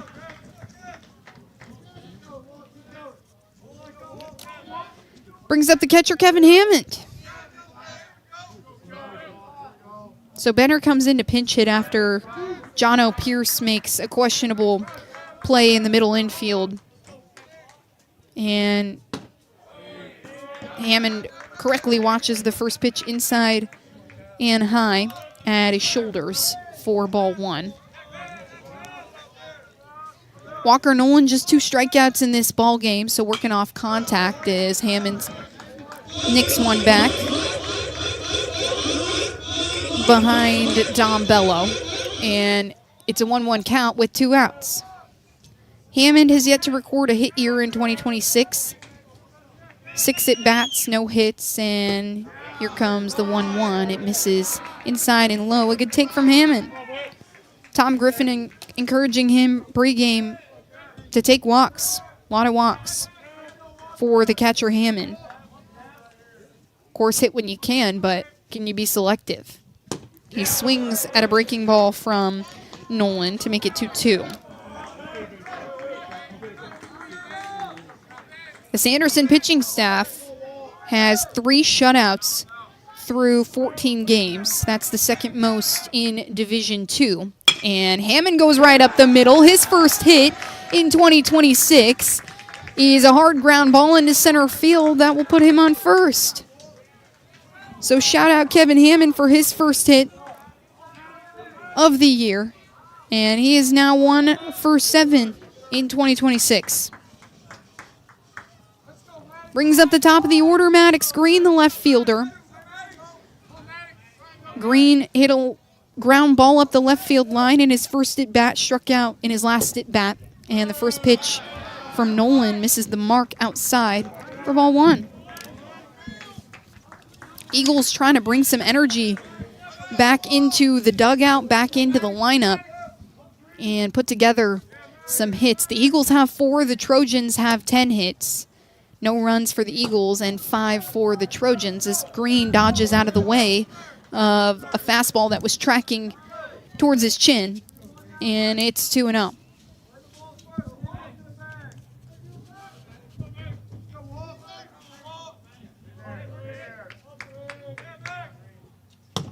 Next pitch gets away from Nolan. It's in the left batter's box, and it's been 3 pitches to Maddox Green and 3 balls to the freshman. First threat that Nolan has really had in a couple of innings. Bradley Soto Diaz did walk in the top of the 4th. And the next pitch to Green is an off-speed that is in the upper half of the zone for strike 1. So a hitter's count for the freshman left fielder.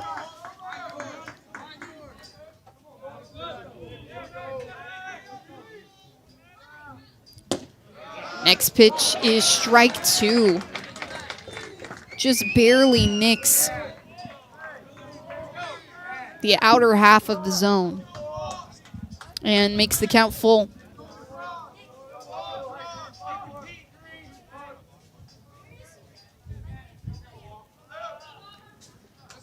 Green coming into Carson-Newman was a 3-time All-Conference and All-Region and All-State player. He's got a full count, and he watches that one go by to take his base. That'll send Kevin Hammond packing to second. And Maddox Green is at first for Braxton Smith, the center fielder, who is 0 for 2 today. Ground ball to second base and a ground ball to third base that have made him as such. And Don Bello will go out to chat with Walker Nolan, trying to get him out of this inning unscathed.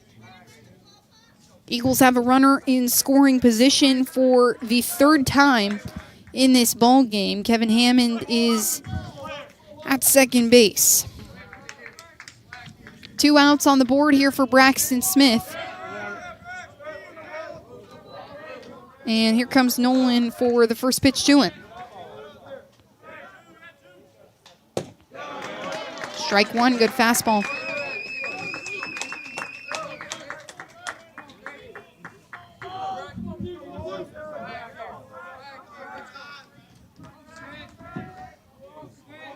Smith 0 for 2 today, was 2 for 7 yesterday with a leadoff hit in each game. And Nolan misses the zone for ball 1.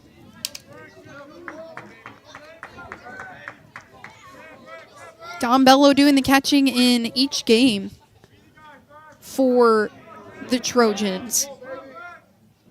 Has sequenced games very nicely as Smith lofts one out towards center field. Stover gets a read on it and makes the catch to put the inning away. So 5 scoreless for Walker Nolan on the hill, and Carson-Newman's defense will go back to work.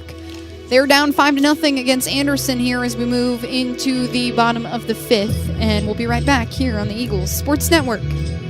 We love to cheer for our home teams, like the Eagles. It means more when we're rooting for the people we know. Did you know Tri-Lite is your home team internet provider? We're right here in Jefferson City, serving the people we know with our ultra-fast, ultra-reliable fiber broadband network. And we'd love to serve you. Learn more at trilite.net or by calling 833-847-0824. Go Eagles! How do you know you're in a community, not just a town? Well, strangers smile as they walk by. They refill your coffee without you asking. And when you ask directions, people offer to walk you there. Communities give more.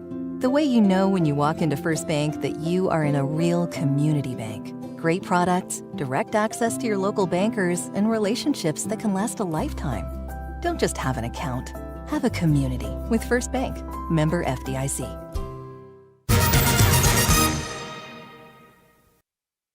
Eli Norris had 3 strikeouts in the bottom of the 4th that accounted for all of Carson-Newman's outs. And he will go back to the hill for inning number 2 of work, the third arm for Carson-Newman to face this Anderson lineup. Anderson currently up 5-0 here in Game 3 of this SAC series. Carson-Newman is 1-7 in SAC play. Anderson 4-4 with the 2 wins yesterday. Anderson projected 8th in the SAC preseason's poll. Carson-Newman projected 3rd. So this would be a great series for the Trojans to come out on top of. They've been kind of on a heater recently, have won 6 of their last 7 games, including a series win over Tusculum just this last week. Before that, they had a really good non-conference schedule, 3 games against King and Davison Elkins, and a win over Augusta to begin the year. And the first pitch from Eli Norris to Adams Fawcett is a ball low. Only adversity they've really faced this season, they were swept at home by Newberry as Norris comes home with the 1-0 and misses high and away again. So make it 2-0.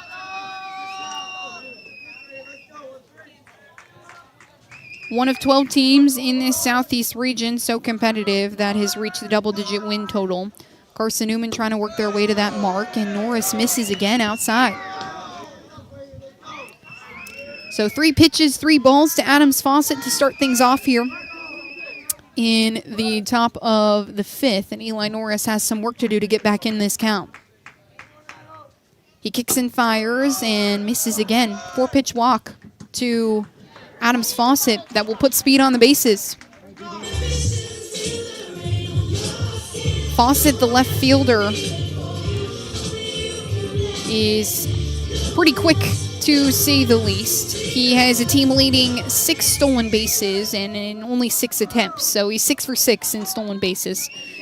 And Kevin Hammond might have his work cut out for him. First walk from Norris. He's got 3 strikeouts to match it. Fawcett thinks about it. Hammond is on his toes. First pitch to Harrison, missed outside and high. Wasn't necessarily a pitch out, but Hammond was ready to go. Carson-Newman's scout no doubt telling them that Fawcett is a pretty dangerous runner. Next pitch from Norris is high, down the middle of the zone, or high in the middle of the plate, so he misses and makes it 2-0. Harrison is 3 for 2 today. Had a ground ball out to left field in his last at-bat, and this time he gets underneath one, pops it straight up into the air. It's tracking towards Cole Nathan, who makes the catch over his head. He dropped his hat to make sure he could find it, and that'll be out number 1 for the Carson-Newman defense. Dom Bello, the catcher, will stand in with a runner on base. He's got Adams Fawcett at first and 1 out on the board, so a couple of outs to work with here for this Trojan offense to tack on to their lead. Carson-Newman down 5-0 against the Trojans. Norris the pitch out, Hammond the great throw, and he got Fawcett stealing. Adams Fawcett was 6 for 6 in stolen bags, and Kevin Hammond, a well-called pitch out from this Carson-Newman coaching staff and the catcher behind the dish, and Kevin Hammond making a great throw over to Cole Nathan at second base. So the bases are cleared now, and there's 2 outs on the board. Dom Bello has a 1-0 count. And here comes Norris. Next pitch gets behind Hammond, but no threat this time. So it's 2-0. And Kevin Hammond asks the umpire for new ball there.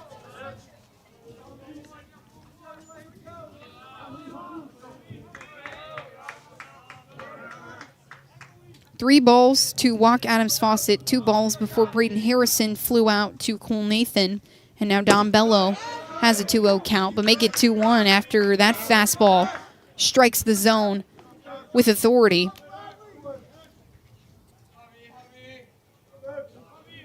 Two 2-1 count with 2 outs, and Carson-Newman trying to put together their first scoreless inning against this Trojan offense since the bottom of the second. It is the bottom of the 5th. Anderson leads 5-0 here at Anderson Memorial Ballpark. That pitch from Norris missed, and here he comes on the 3-1. It's fouled back and out of play. So the count is now full for the catcher, Bello, who is 1 for 3 today. Struck out in his first at-bat and grounded out to first in his second at-bat. Here comes the payoff. It's elevated into right field. Bradley Soto Diaz slowly striding to his left-hand side, and he'll make the catch for the final out of the inning. So the Trojans go down in order, a little bit of adversity to get there, but Adams Fawcett is caught stealing at second to help out Eli Norris. And Carson-Newman now has put a 0 on the board against this Anderson offense for the first time in 3 innings. And we'll be back here on the Eagles Sports Network to see if they can turn the tides, put together a couple runs. Domino's Pizza in Jefferson City and Morristown wants to help feed your business. When you're hungry at lunch, show your business card at Domino's in Jefferson City and Morristown when you make your purchase for pickup or delivery to get 25% off the entire order. That's 25% off your order at Domino's in Jeff City and Morristown when you show your business card. Call 865-471-6700 to get a pizza. Domino's, the official pizza of the Carson-Newman Eagles. In 2025, we celebrate 130 years of Carson-Newman athletics. Over the years, the teams at Carson-Newman have been known for their toughness and Christian spirit. Through the decades, teams and individuals playing at the highest levels have brought recognition for this little school on the banks of Mossy Creek. While we remember the past, we look towards the future. So join the Eagle Club today as we continue to support our athletes and coaches through funding and facilities. Talons up. Join the Eagle Club today. Visit cneagles.com/Eagle Club.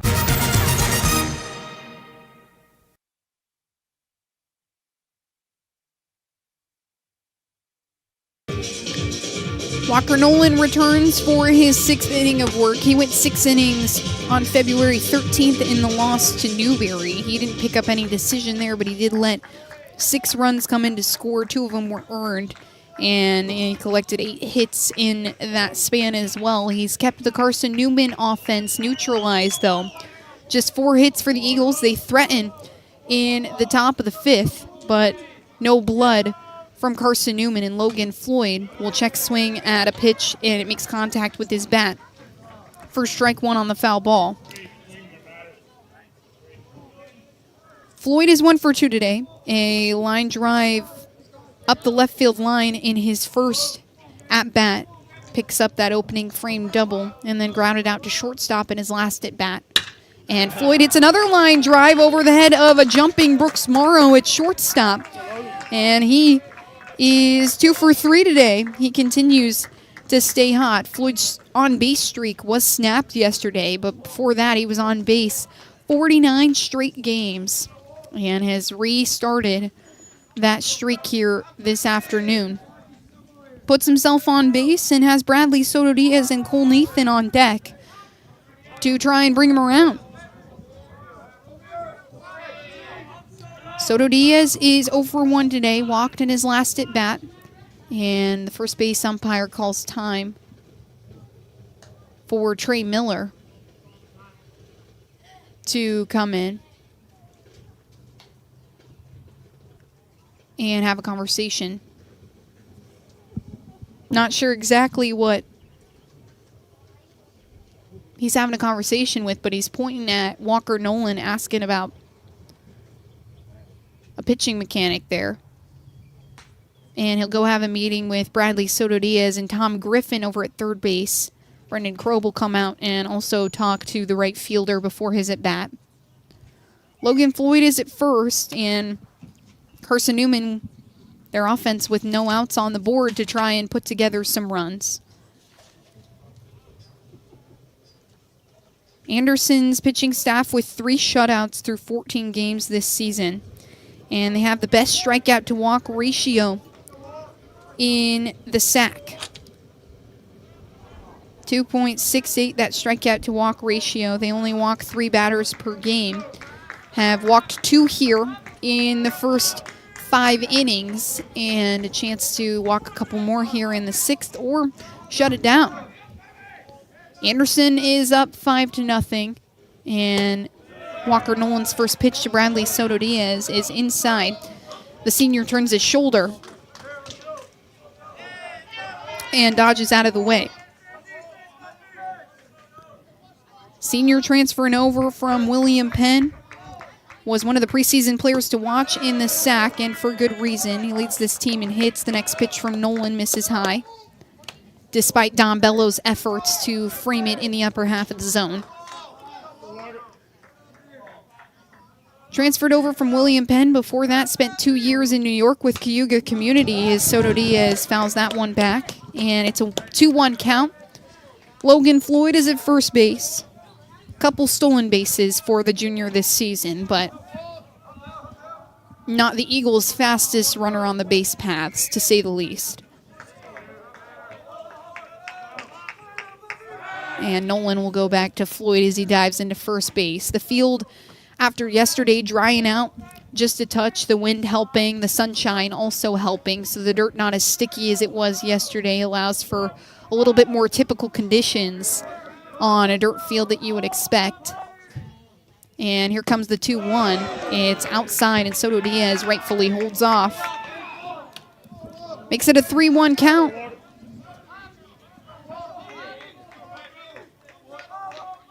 Soto Diaz has been on a tear recently, was 7 of 15 last week, a double in each of the 3 games he played in, and that pitch comes right down Broadway from Soto Diaz to make it full.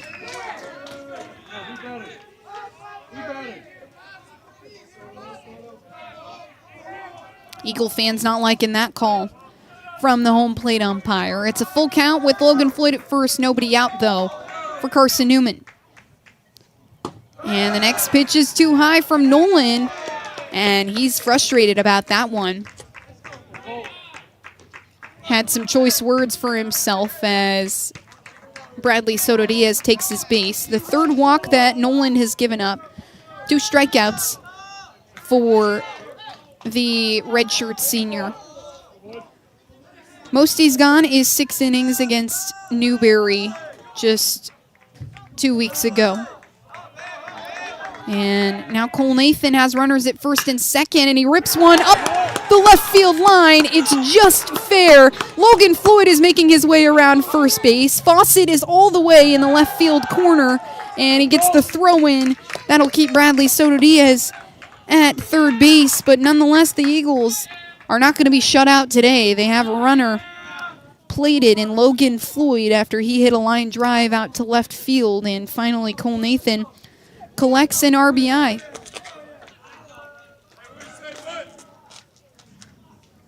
Nathan is standing on second base, so an RBI double for the junior.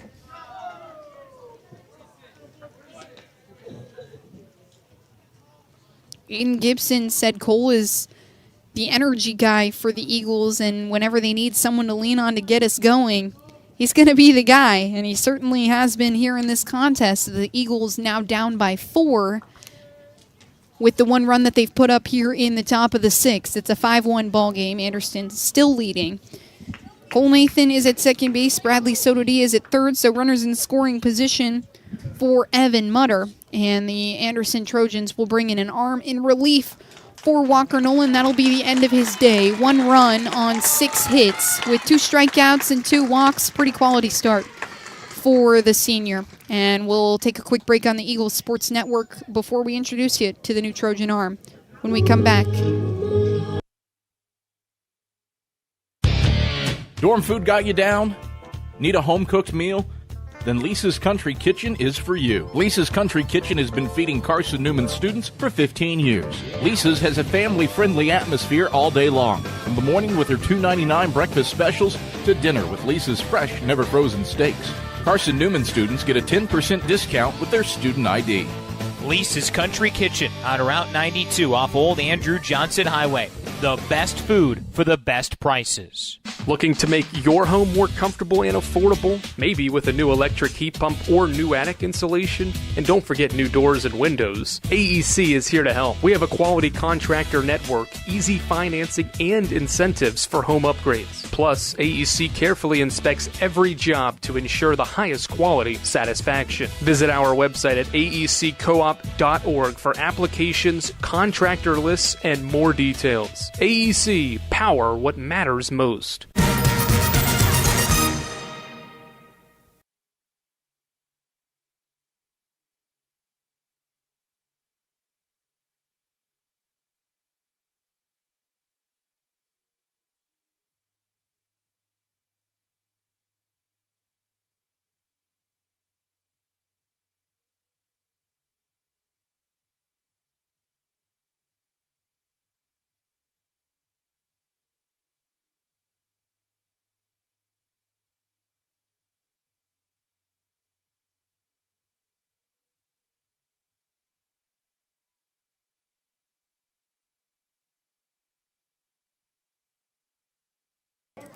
Luke Parson is the new pitcher, I should say, for Anderson. He throws from the right side and stands at 6'2". The freshman out of Tampa, Florida. The first pitch to Evan Mutter he throws is a ball well outside. Runners are at second and third. Bradley Soto-Diaz at third. Cole Nathan is at second after his RBI double to break what the Anderson Arms were trying to put together in a shutout.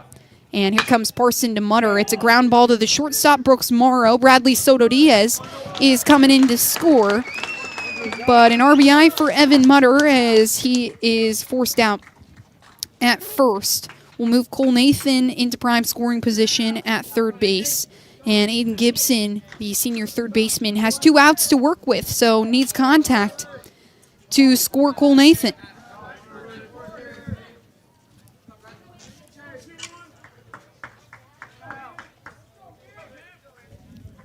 Walker Nolan, 5 innings, 6 pitch, and first pitch to Gibson from Parson is a strike right down Broadway. Gibson's first look at Parson.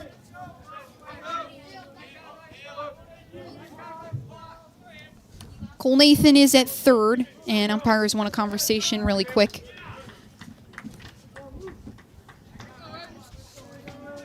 One out on the board for Carson-Newman and the Seagull offense. And Luke Parson trying to keep things manageable. The Eagles down 5-2 after Bradley Soto-Diaz came in to score. Aiden Gibson fouls one back to make it an 0-2 count.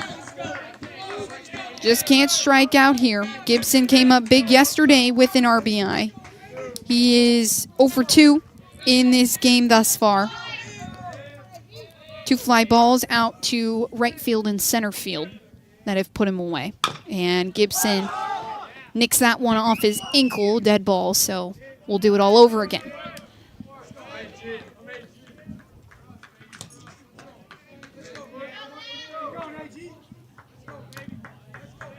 Two needed runs for this Eagles lineup here in the top of the 6th.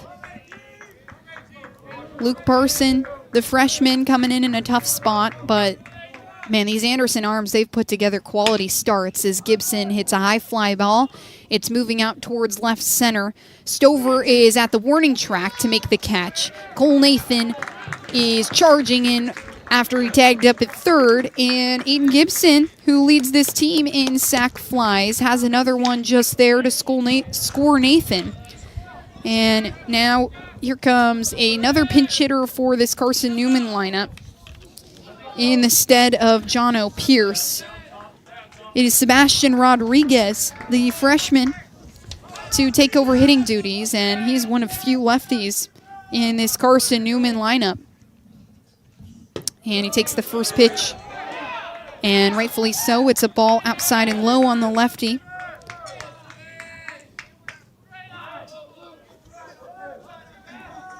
Gibson collects his second RBI of the series, and here comes the 1-0 to Sebastian Rodriguez. He fouls it back, and it's 1-1.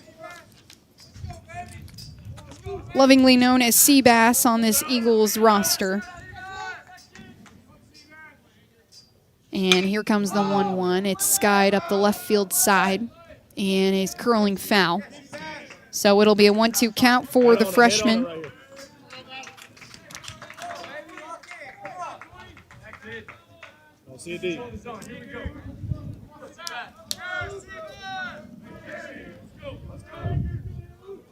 Rodriguez coming from Greensboro, North Carolina.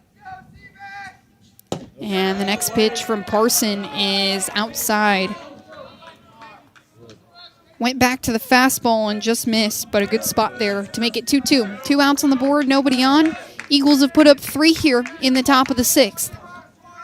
2-2 on the way. It's a chop ground ball to the shortstop, Morrow. He gloves it down, and it's over to first in time. So that'll be the inning, but Carson-Newman strings together 3 runs on a couple of hits, a line drive from Logan Floyd, and a double from Cole Nathan, and then a sac fly from Aiden Gibson scored Cole Nathan, and Evan Mutter with contact scored Bradley Soto Diaz after he reached on a walk. So it's a 5-3 ball game. Carson-Newman trying to claw back into this one, and Eli Norris will go back to work when we come back here on the Eagles Sports Network. We love to cheer for our home teams, like the Eagles. It means more when we're rooting for the people we know. Did you know Tri-Lite is your home team internet provider? We're right here in Jefferson City, serving the people we know with our ultra-fast, ultra-reliable fiber broadband network. And we'd love to serve you. Learn more at trilite.net or by calling 833-847-0824. Go Eagles! How do you know you're in a community, not just a town? Well, strangers smile as they walk by. They refill your coffee without you asking. And when you ask directions, people offer to walk you there. Communities give more. The way you know when you walk into First Bank that you are in a real community bank. Great products, direct access to your local bankers, and relationships that can last a lifetime. Don't just have an account. Have a community with First Bank. Member FDIC.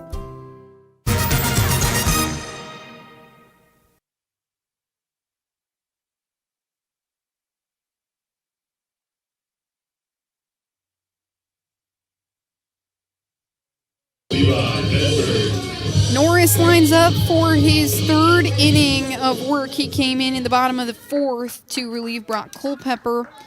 Collected 3 strikeouts in the bottom of the 4th and sat the Trojans down in order in the bottom of the 5th. Allowed Carson-Newman to climb back into this one. In the top of the 6th, the first pitch from Norris is a curveball that gets away from him and nearly nicks the helmet of Medford. That would have been the 2nd time he's been hit in the head in this ball game. But instead he dodges out of the way and makes it a 1-0 count. Medford is 1 for 1 today. A ground ball to Christian Henderson that allowed him to reach base, and he swings at a fastball that is cooking for a 1-1 count. Carson-Newman down 5-3, trying to put together their 2nd scoreless frame in a row, and Medford comes up empty on that pitch from Norris. It was a fastball yet again. Norris asked to extend a couple innings after Christian Henderson goes for just 2. Brock Culpepper comes together for 1, and he got him swinging. Went to the off speed, and Medford was about 5 seconds early on that pitch. Of course, that's an exaggeration. But Norris collects his 4th strikeout of the afternoon, and that brings up the shortstop, Brooks Morrow.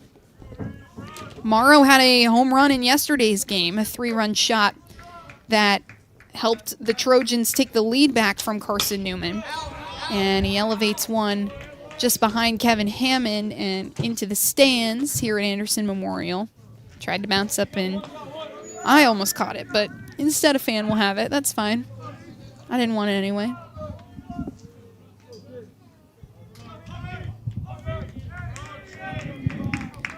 Beautiful day. The wind is still blowing straight out to center field, about 70 degrees. And the next pitch from Norris is a curveball that dips just a tad too low on Morrow. So a 1-1 count to the shortstop.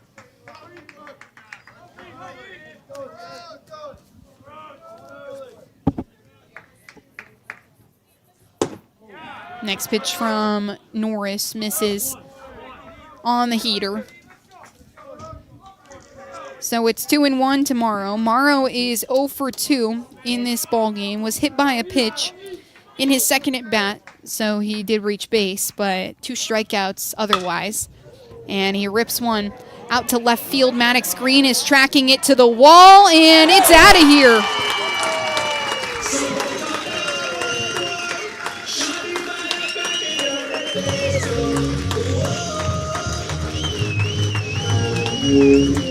Fourth home run of the series for the Trojans. A solo shot from Brooks Morrow, his second of the weekend.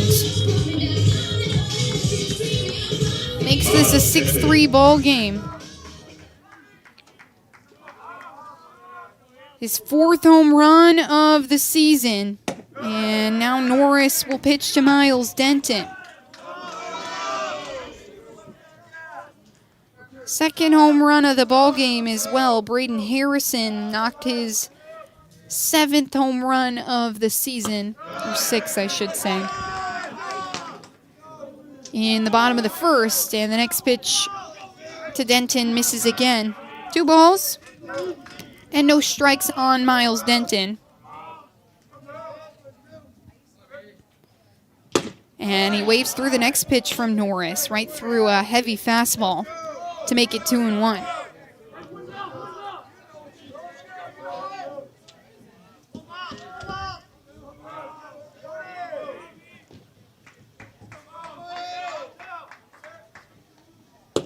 Next pitch from Norris, misses inside. A good read from Denton on that one to make it 3-1 after the Morrow solo shot. Norris has a strikeout in this inning and a home run in this inning. 1 out on the board for the Eagle defense. And Norris kicks and fires. Denton waves through it. Works the count full. Norris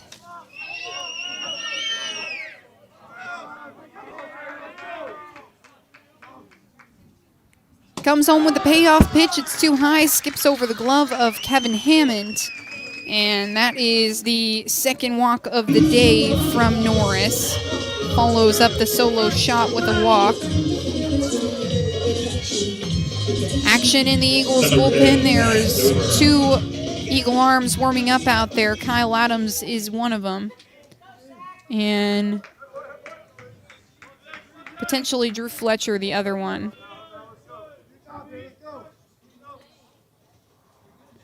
Here comes Norris to Stover. First pitch is a ball well outside.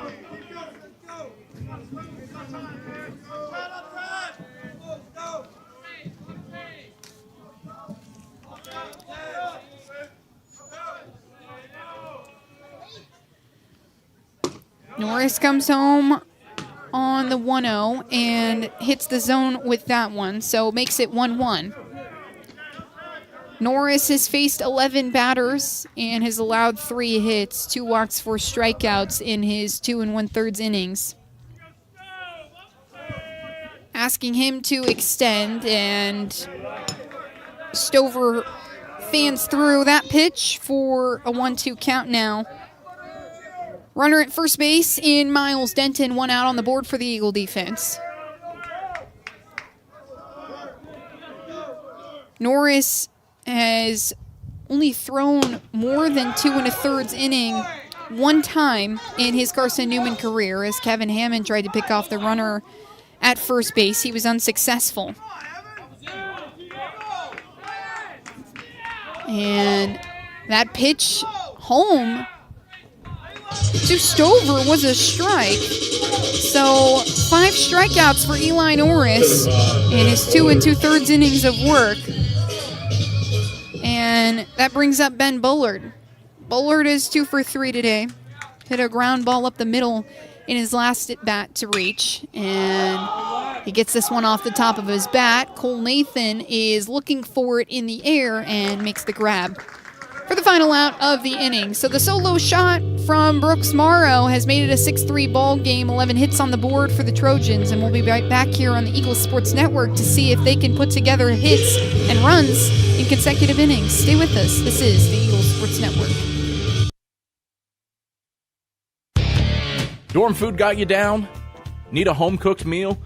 Then Lisa's Country Kitchen is for you. Lisa's Country Kitchen has been feeding Carson-Newman students for 15 years. Lisa's has a family-friendly atmosphere all day long, from the morning with their $2.99 breakfast specials to dinner with Lisa's fresh, never-frozen steaks. Carson-Newman students get a 10% discount with their student ID. Lisa's Country Kitchen on Route 92 off Old Andrew Johnson Highway. The best food for the best prices. Looking to make your home more comfortable and affordable? Maybe with a new electric heat pump or new attic insulation? And don't forget new doors and windows. AEC is here to help. We have a quality contractor network, easy financing, and incentives for home upgrades. Plus, AEC carefully inspects every job to ensure the highest quality satisfaction. Visit our website at aeccoop.org for applications, contractor lists, and more details. AEC, power what matters most.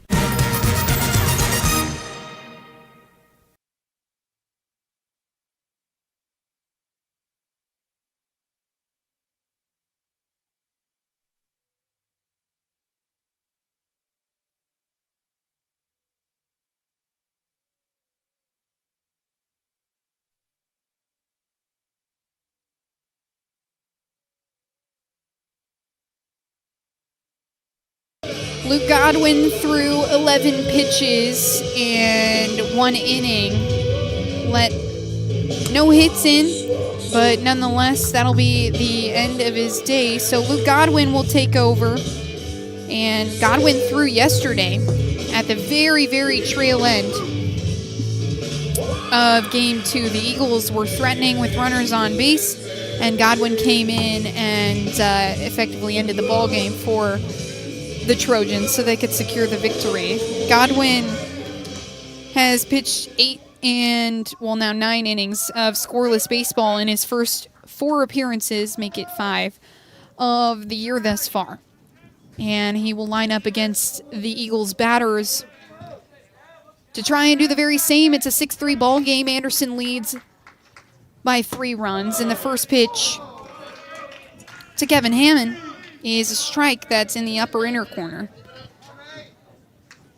Hammond is 1 for 2 today. Recorded his first hit in 2026 in his last at bat. He swings through the next pitch from Godwin to make it an 0-2 count. Carson-Newman with 3 runs in the top of the 6th. Brooks Morrow jacks a 1-run shot for a response, and Luke Godwin strikes out Kevin Hammond as he watches that one go by, and that'll be the first strikeout of his day.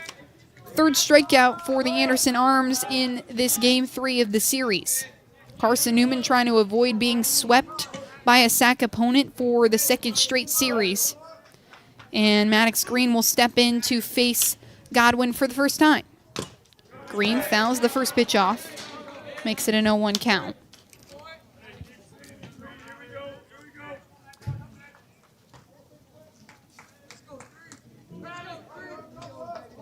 Person came in midway through the top of the 6th. And now Luke Godwin will take over here in the top of 7. The off-speed from Godwin misses, so it's a 1-1 count as Green holds off. Maddox Green is 1 for 2 today. Walked in his last at-bat in the top of the 5th. Next pitch from Godwin is on the mark.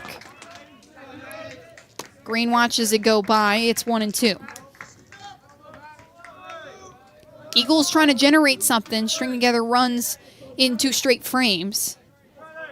Want to get Maddox Green on base, though. And here comes the 1-2. It's outside and high as Bello had to stand up to glove it down.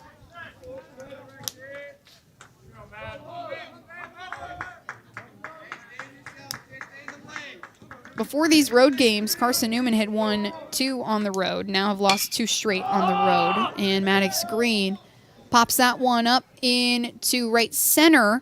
And Matthews nearly falls over as he's backpedaling, but makes the catch nonetheless. And there's 2 away for the Anderson defense.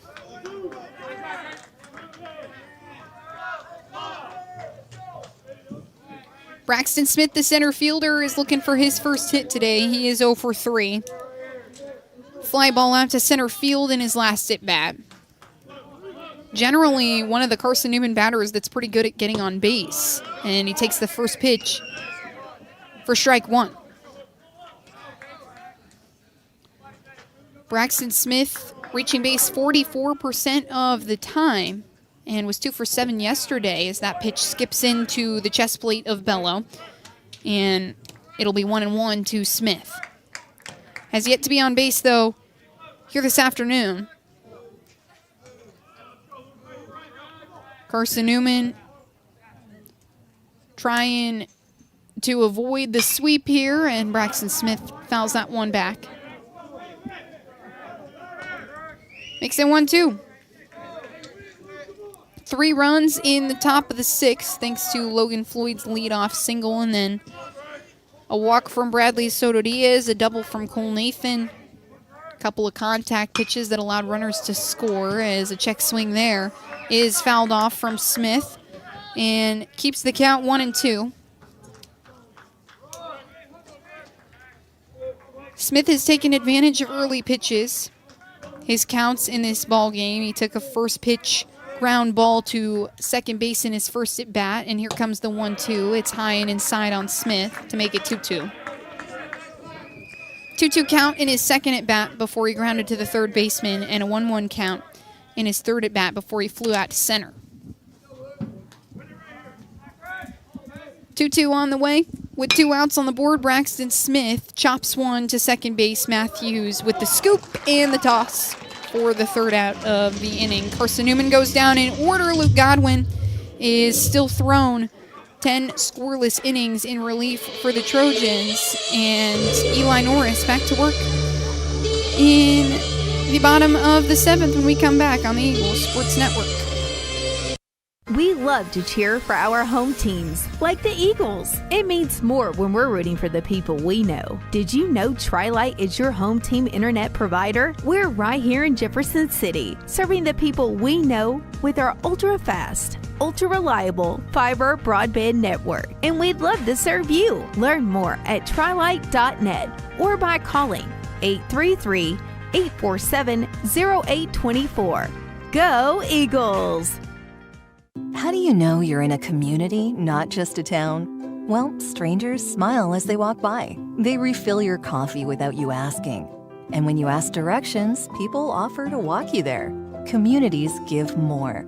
The way you know when you walk into First Bank that you are in a real community bank. Great products, direct access to your local bankers, and relationships that can last a lifetime. Don't just have an account. Have a community with First Bank. Member FDIC.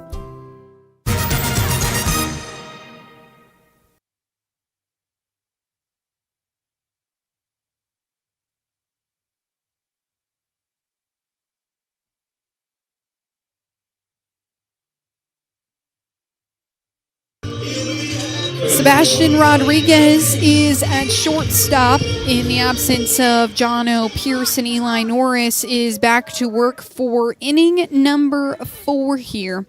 He's thrown 3 innings with 1 run. It was earned. It was the Brooks Morrow home run, and 3 hits as Riley Matthews tries to lay down the bunt. It's popped straight in the air, and Kevin Hammond seizes it out of the air for the first out of the inning.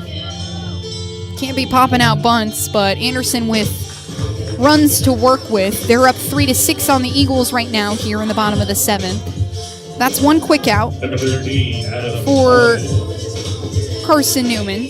And now Adams Fawcett, who was 2 for 3 today, can go to work. His 2 hits have both been hard hit balls up the middle into center field. He walked in his last at bat. And the first pitch from Norris strikes the zone for an 0-1 count.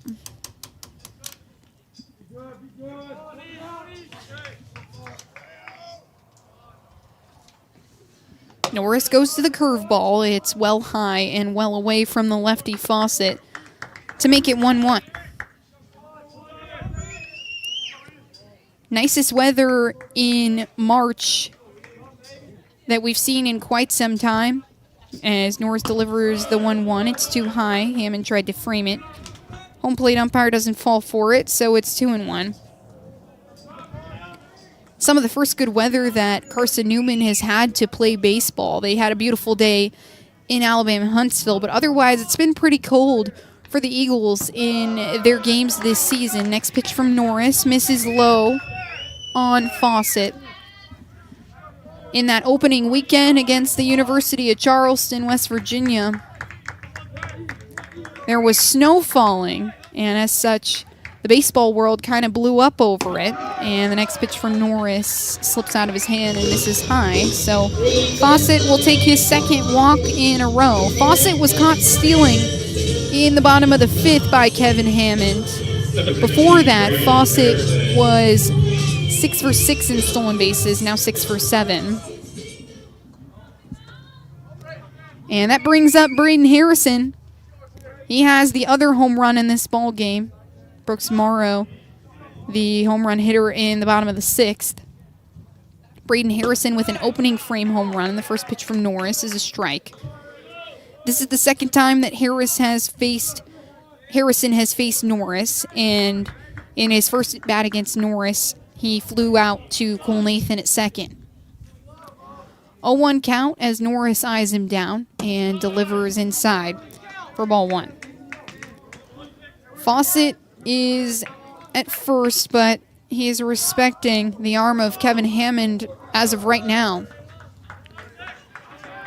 4 steps off first. He's got the oven mitt on his right hand. Adds a couple inches to your hand if you're trying to be safe, and he dives back in after Norris calls his bluff. 1-1 count with 1 out on the board. Braden Harrison is at the plate. Harrison is 2 for 5 today. Has that home run in the opening inning and a ground ball into left field that snuck in between John O'Pierce and Aiden Gibson in the 5-6 gap. Here comes Norris with the curveball. It misses inside on Harrison. So a 2-1 count.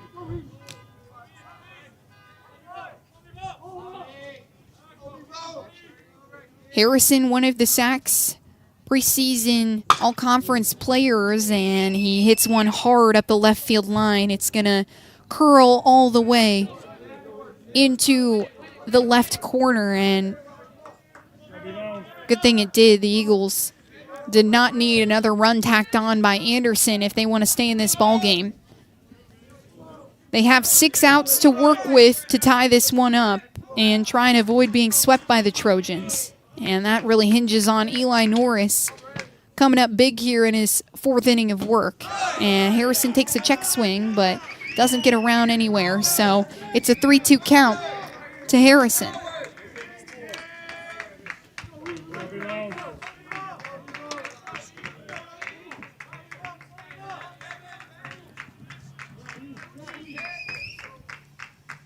Payoff pitch.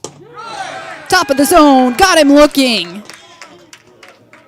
Eli Norris, strikeout number 6. And that's a season high, a career high in strikeouts for Eli Norris. The most he's had before this was 4. That was all the way back on March 14th against Lee. And now 2 outs on the board with Adams Fawcett at first base. Norris will check him. And that brings up Dom Bello to the plate, the catcher, who is 1 for 4 today. Was one of the tougher outs yesterday, though. A couple of RBIs. Was good with runners in scoring position. His lone hit of the day, a line drive to left center. Norris nearly got Fawcett at first. Eagles dugout liking the check there. And finally, Norris will deliver the first pitch to Bello. Kicks and fires, and a good curveball that comes through the upper half of the zone. Makes it 0-1. Kind of fell out of Hammond's glove, but gives his pitcher some love. Says, good pitch there. Fawcett 3 strides off first. Logan Floyd is covering. Here comes the 0-1. It misses outside just barely.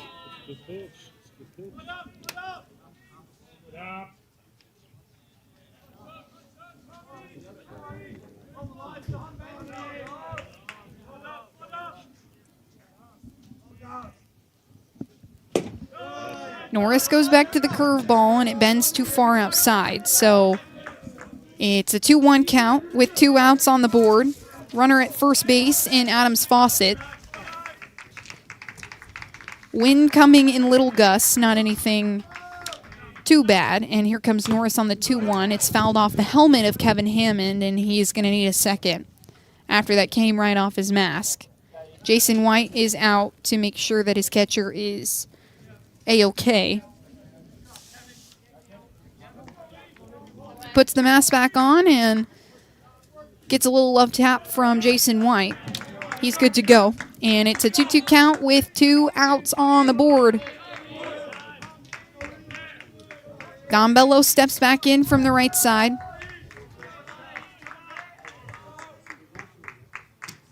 Norris comes home. Bello hits a hard line drive at Aiden Gibson, and the man on the hot corner plays his position well. He makes the catch for the final out of the inning. So a runner on first is left by the Trojan offense, and now Carson-Newman has Logan Floyd, Bradley Soto Diaz, and Cole Nathan due up when we come back on the Eagles Sports Network.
Logan Floyd, Bradley Soto Diaz, and Cole Nathan due up for the Eagles here as we check in with you for the top of the 8th here on the Eagles Sports Network. Rhiannon Crow bringing you all the coverage of Carson-Newman baseball this weekend. They dropped the first 2 games of this 3-game set, and here comes Luke Godwin on the first pitch to Logan Floyd. It's a hard ground ball into the glove of Brooks Morrow.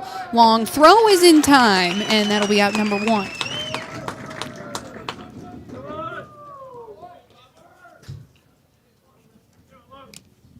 Carson-Newman is down 6-3 in this ball game right now. Anderson wins game 1 by a score of 6-1, game 2 7-3. And the Eagles are down 6-3 right now with Bradley Soto Diaz at the plate. 1 out on the board, and we're in the top of the 8th here. Soto Diaz fouls one up the left field line and makes the count 0-1. Luke Godwin has thrown 10 innings in 2026 here and has not let in a run. He's let up 3 hits, and the next pitch to Bradley Soto Diaz is a ball that misses outside. Went to the off speed that time and couldn't find it. So 3 hits from Luke Godwin here in 2026, just 1 walk. Soto Diaz comes up empty on a swing there and makes it a 1-2 count. 1 out on the board, nobody on for the senior. Transfer from William Penn, looking for another hit here today. He found that one back into the netting.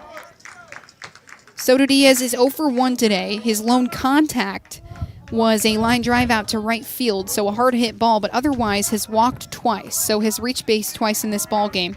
Came around to score in the top of the 60s, one of the Eagles' runs, and he elevates this one out towards right field as well. Harrison is tracking it back to the track, but makes the catch over his left shoulder. And there is 2 away for this Trojan defense. Second line drive that Soto Diaz has had out to right field in this game, and that brings up the second baseman, Cole Nathan. Nathan is 1 for 3 today. Fly ball to center field, a fly ball to right field, and then hit a double up the left field line in his last at bat. He would eventually come around to score. He hits another ground ball up the third base line, and that looked like it was fair. Miles Denton did a good job over there to glove it down, but it is called foul. So no strikes or no balls and 1 strike for Cole Nathan, the second baseman. Nathan, the energy guy, he hits that RBI double and gets the party started for Carson-Newman, which triggers 2 more runners to come around and score. And the next pitch from Godwin misses outside and low for ball 1 on Nathan.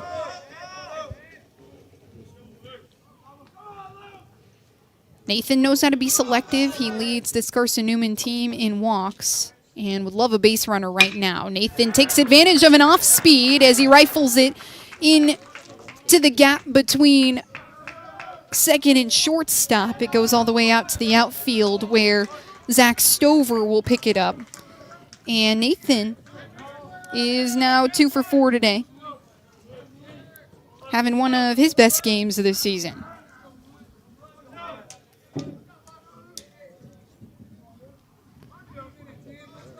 So here comes Evan Mutter, the designated hitter.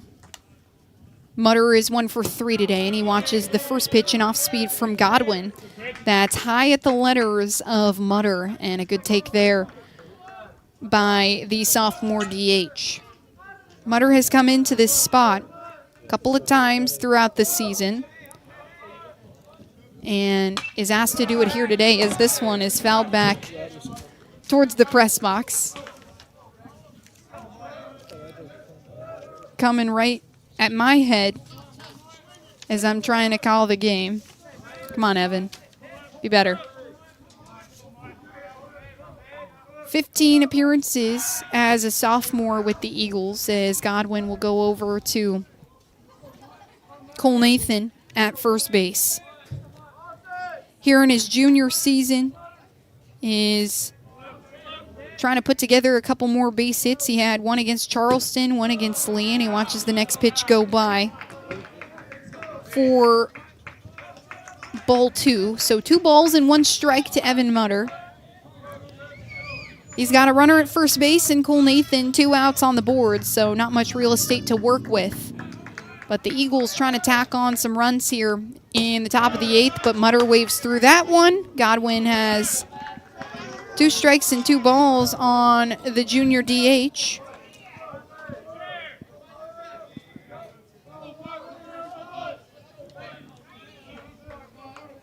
Twos across the board. Cole Nathan at first. Mutter elevates this one. It's softly hit down the right field side. It's in the glove of Bullard and out in foul territory. Happy birthday, Evan Mutter. You get to stand back in there.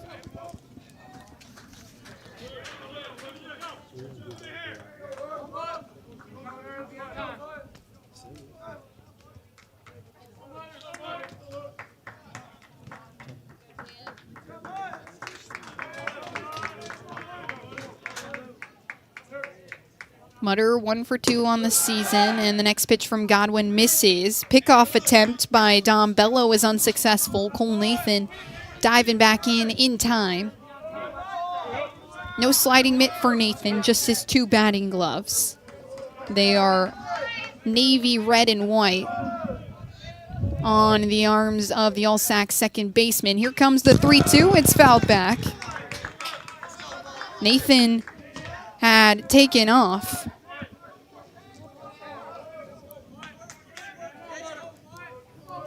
And it's a full count for Evan Mutter still with 2 outs on the board.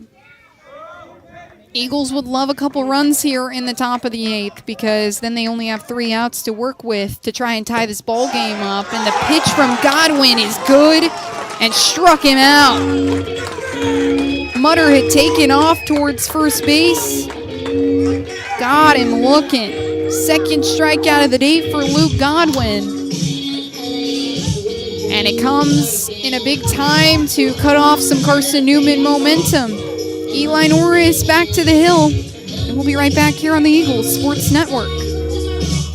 We love to cheer for our home teams, like the Eagles. It means more when we're rooting for the people we know. Did you know Tri-Light is your home team internet provider? We're right here in Jefferson City, serving the people we know with our ultra-fast, ultra-reliable fiber broadband network. And we'd love to serve you. Learn more at trilight.net or by calling 833-847-0824. Go Eagles! How do you know you're in a community, not just a town? Well, strangers smile as they walk by. They refill your coffee without you asking. And when you ask directions, people offer to walk you there. Communities give more. The way you know when you walk into First Bank that you are in a real community bank. Great products, direct access to your local bankers, and relationships that can last a lifetime. Don't just have an account. Have a community with First Bank. Member FDIC.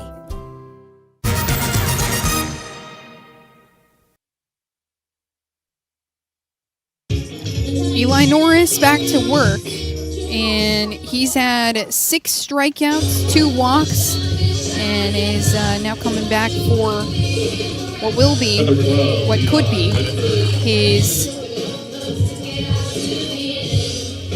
5th inning of work. This is the most innings he's ever thrown in a ball game in relief for Carson-Newman. He went 3 against UVA Wise in one of his first appearances of his Carson-Newman career back on March 11th of 2023. And he lines up against Levi Medford, who hits the first pitch out into right center field. Bradley Soto Diaz on his horse to make the catch. And that was a hard hit ball by Levi Medford. Good contact by the DH, and that brings up Brooks Morrow, the home run, one of the home run hitters for Anderson in this ball game. Braden Harrison hit a 2-run shot in the bottom of the 1st, and Brooks Morrow hit his home run in the bottom of the 6th. That was the lone run scored for Anderson in the bottom of the 6th. They're up 6-3 on Carson-Newman right now, and Norris's first offering is a strike down Broadway.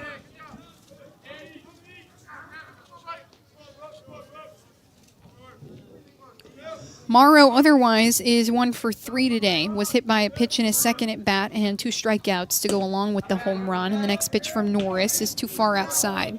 Kevin Hammond sliding to his right knee to reach it.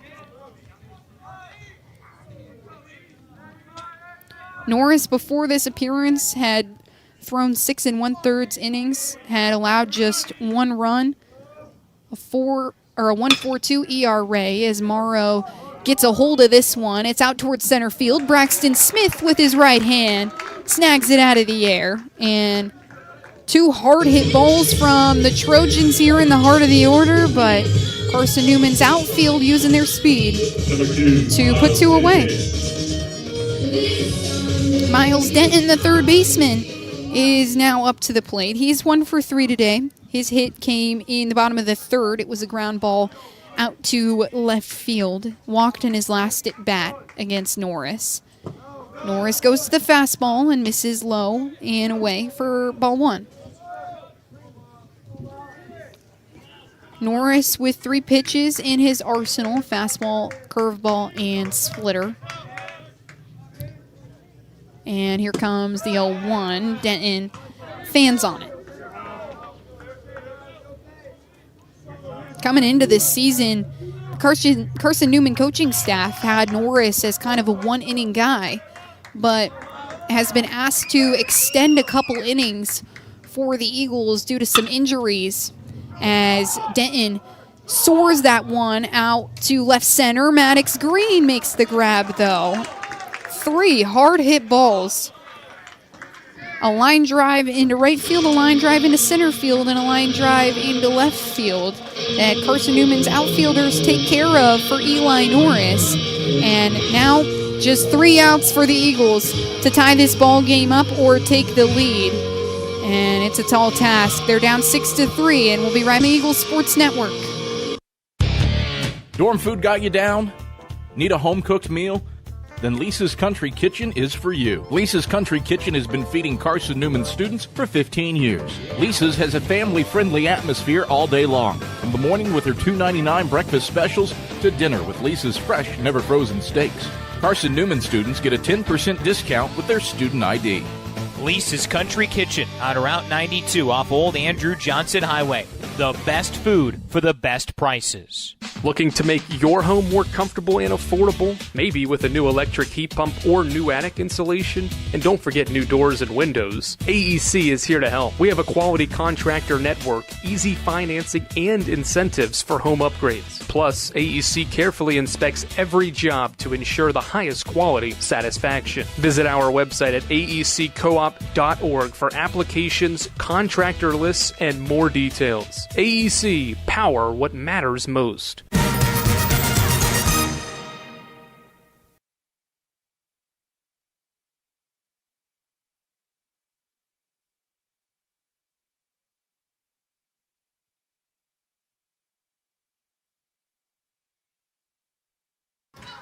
Aiden Gibson will lead things off here in the top of the ninth. The Eagles have 3 outs to try and put 3 runs on the board, and that would just tie the score up. It's 6-3. Anderson leading here in Game 3 of the SAC series. The first pitch to Gibson he dodges out of the way of, but it's a strike. Luke Godwin has been outstanding for Anderson in his relief innings. As he kicks and fires the 0-1 to Gibson, it's fouled up the third baseline and out of play, so make it 0-2. Godwin has thrown 2 innings here in this game, threw a couple of pitches in yesterday's game to end things off against Carson-Newman. He takes a deep breath and kicks and fires the 0-2. Aiden Gibson hits a ground ball up the middle. It's scooped up by Brooks Morrow and tossed over to first in time for the first out. Eagles now with just 2 outs to make something happen. And they'll bring in Sebastian Rodriguez for his second at bat. John O'Pierce went out in the top of the 5th after he struck out looking in his first at bat. And Rodriguez is 0 for 1 today. He had a ground ball to shortstop in his last at bat. And the first pitch from Godwin is just outside the upper half of the zone. So it's a 1-0 count for Rodriguez. Rodriguez fouls one back and makes it 1-1. Freshman coming in and getting some time in the shortstop position. Godwin now with 2 1/3 innings. He's given up just 1 hit and 4 hits as Sebastian Rodriguez hits one deep out to center field. Stover tracks it to the wall and hits it before he can make the catch. Sebastian Rodriguez with a double here in the top of the ninth. Hard hit ball from the freshman here in a big spot where Carson-Newman needs a hit, and he delivers. And the Eagles will bring in another pinch hitter. It's Matt Bishop, the freshman, who has been pretty good in his pinch hitting appearances for the Eagles. Bishop is 2 for 11 at-bats in 2026. And he swings through the first offering from Godwin.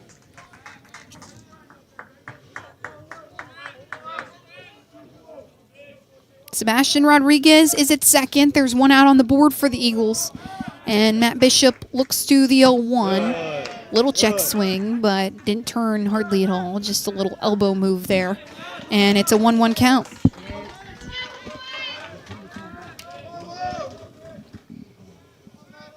Eagles really want to win here. They've lost the first 2 games of the series.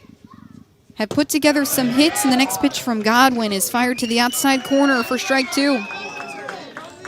Let's go. Bear down, 2 set. Let's go. Tom Griffin has gone to Matt Bishop in pitch hitting situations frequently. And now he asks the freshman to come in and try and move Sebastian Rodriguez around. Put a run on the board for the Eagles. Bishop lines one. It's laced out towards the right field wall. See you later. Matt Bishop, a 2-run shot, his first home run of his Carson-Newman career. And it makes this ball game 6-5. The Eagles trail by 1 with 2 outs to work with here in the top of the 9th. How you doing, Matt Bishop? Oh my goodness. What a moment for the freshman. 3rd career hit in an Eagles uniform. And the first runs that Luke Godwin has given up here in 2026 comes off the 2-run bomb from the freshman.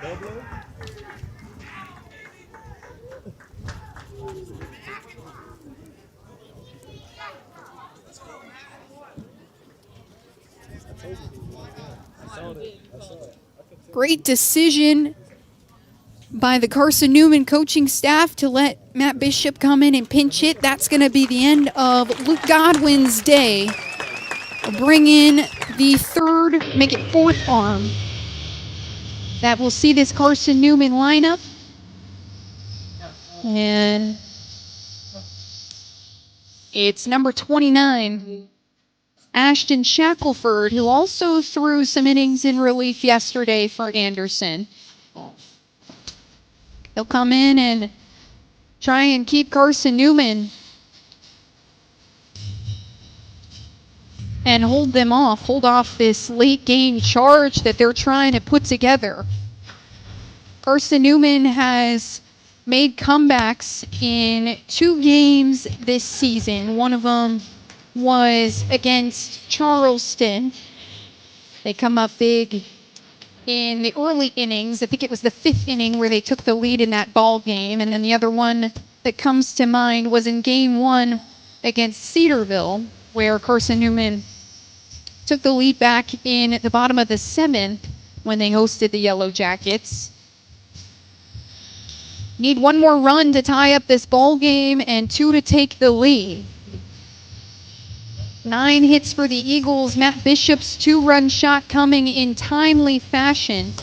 And now Ashton Shackelford is asked to come in a tight spot. First runs that Luke Godwin has given up here in 2026, and it comes off the home run from the freshman Matt Bishop. Tom Griffin's got to be happy with his freshman. Sebastian Rodriguez comes in for John O'Pierce and hits a double with 1 out on the board in the left center, and then Matt Bishop crushes that home run over the left field wall. No trackman here. Don't have the home cooking, but I'm going to go ahead and guess that was all of 365. Left center is labeled 380. The left field wall labeled 345. First pitch to Maddox Green is on the mark for strike 1 from Ashton Shackelford.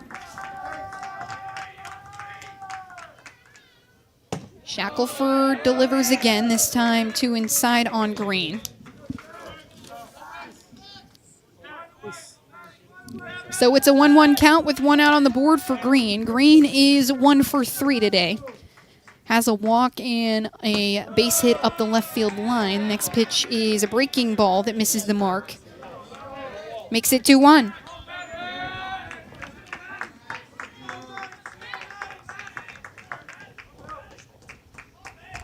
Shackelford lines up the 2-1, and he hits Maddox Green in the back. So Carson-Newman has a base runner on. That is the tying run on first base in Maddox Green. And the first batter that this Trojan pitching staff has hit in this series. Maddox Green leads this team in hit by pitches and leads this team in freebies with 18 this season. He's come around to score 13 times. That's second on this team. The first pitch to Braxton Smith from Shackelford is a breaking ball that is on the mark for strike one. Smith is 0 for 4 today. And what a big time it would be to get a hit here with one out on the board and the tying run at first. Next pitch dips too low. And it's a 1-1 count to Braxton Smith. Shackelford, the senior with experience, is coming into this spot. He's thrown a total of 4 innings in relief for the Trojans this season. And Smith fouls this one back. It's 1-2 for Braxton Smith. 5 appearances here in 2026 for the senior. 2.25 ERA.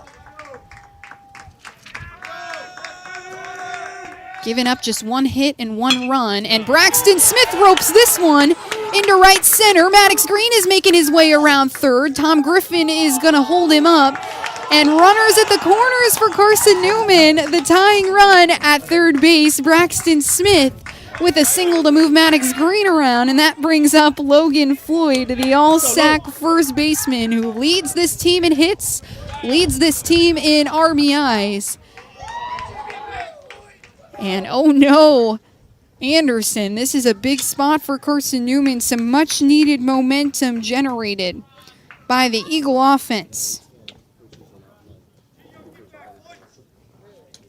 Floyd is 2 for 4 today. Whole coaching staff is going to come in and have a conversation with Maddox Green, Braxton Smith, and Logan Floyd to discuss what they're going to do here. Got to wonder if they're going to ask Logan Floyd to bunt or if they're going to give the best hitter in this Carson-Newman lineup a chance to drive in some runners. Needs contact, and good contact at that. This Anderson defense has been stout. No errors in this ball game thus far. Runners at the corners with 1 out on the board. Ashton Shackelford lines up for the first pitch against Logan Floyd, and it's the fastball on the outer half for strike 1. Braxton Smith at first base. He's 3 strides off the bag. Maddox Green about 2 steps off third. And Shackelford throws the 1-0. It's a breaking ball outside. Good take from Floyd. Floyd hit a double in his first at bat up the left field line, and a line drive into left field in the top of the 6th. Those are his 2 hits here this afternoon. Floyd takes the 1-1, and it's a breaking ball well outside. Makes it a 2-1 count, so they haven't asked Logan Floyd to bunt or anything like that. 9 multi-hit games this season already for the junior, and here comes the 2-1. It's inside and high at the shoulder of Floyd to make it 3-1.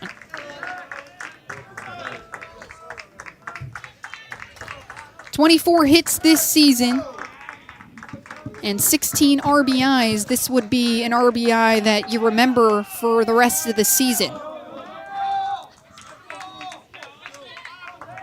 Junior is 5th in the sack in batting average, hitting .426 this season. Hitters count, pitches on the way, breaking ball that is on the mark inside and high. Floyd took it, and it's a full count for number 11.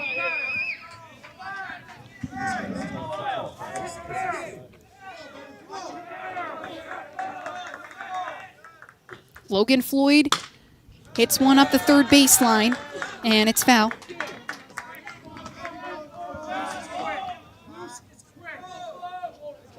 Floyd is batting .500 with runners on base. He is 15 of 30 this season. And here comes the payoff pitch from Shackelford. Floyd fouls it off again. Skies it over the Anderson dugout. Good battle between these two. Eagle dugout with their hands in the air, giving Floyd the magic fingers. Runners at the corners, one out on the board. Pitch is inside. Logan Floyd will take his base.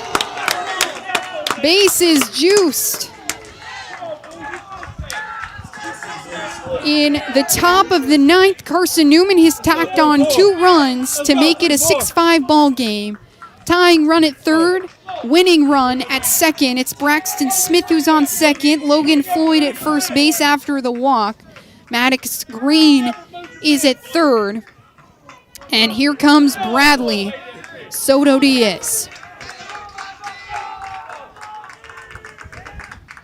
Soto Diaz leans out of the way of the first pitch, but it's a good breaking ball from Shackelford to make it 0-1.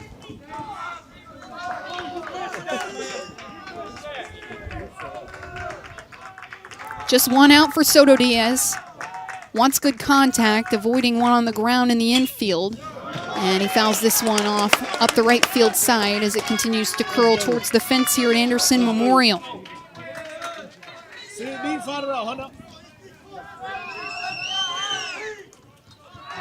What a fun ball game this has become for Carson-Newman.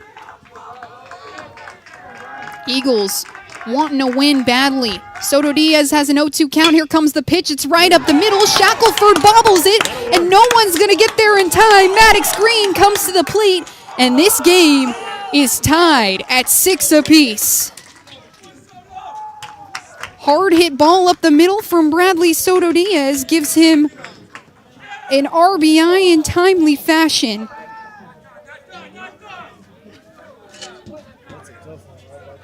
And PJ Zochi will go have a conversation with his pitcher Shackelford. There is 1 out on the board and the bases are still loaded. Braxton Smith is at third. Logan Floyd is at second after the walk. And Bradley Soto Diaz now at first after his single to the pitcher. Eagles haven't done incredibly well. They've had the bases loaded a couple times throughout this series. A couple yesterday that come to mind, and can't convert on any of them. They leave runners stranded time in and time again. But Tom Griffin's squad with a chance to take the lead back.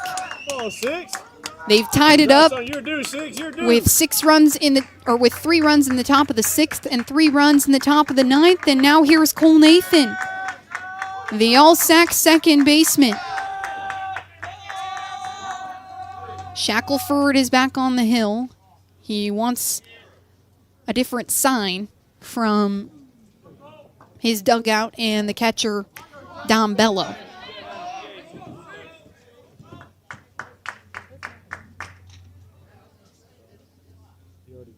And he had stepped off the mound and then stepped off again, so umpires will discuss if they're going to give Cole Nathan a ball.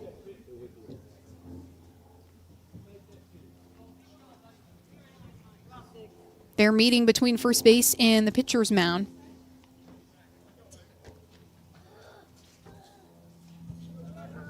Let's go, 6 your dude. Let's do it. Come on, mate. Come on, be big. Cole Nathan is 1 for 4 today. Center field in his last at bat. He takes the first pitch. A well-placed breaking ball from Shackelford, but it's too far outside for the home plate umpire's liking. And makes it 1-0.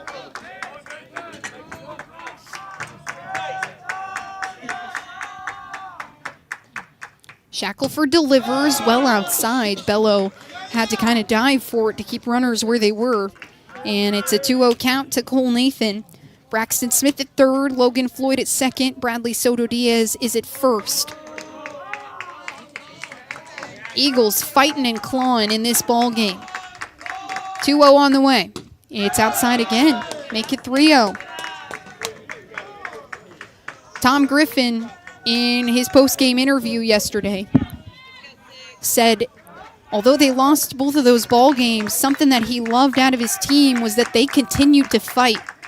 They've done that here this afternoon as well. Next pitch from Shackelford misses. Cole Nathan will take his base. Braxton Smith jogs himself home. And Cole Nathan has his second RBI of the day. And Xochitl will go out. Imagine to relieve Shackelford of his duties.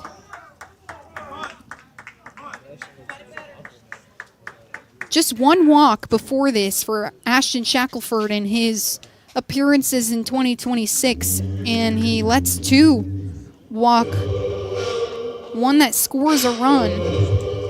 And now the Eagles have the lead 6-7, or 7-6, I should say. And they will bring in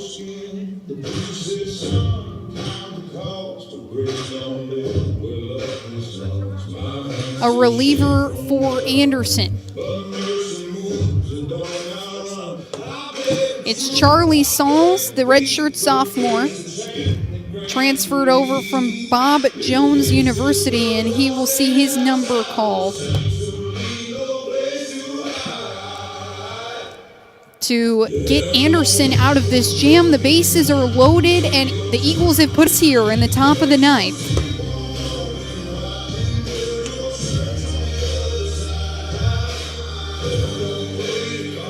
To regain the lead. They've trailed for the entirety of this ball game up until this moment and have done a good job at the plate, being selective in the big moments, remained calm and collected in the batter's box. This inning sparked by a hit from freshman Sebastian Rodriguez. Took a hard hit ball all the way out to the left center wall and would get to second, and then Matt Bishop drilled a 2-run shot to get the Eagles well within striking distance. Maddox Green was hit by a pitch.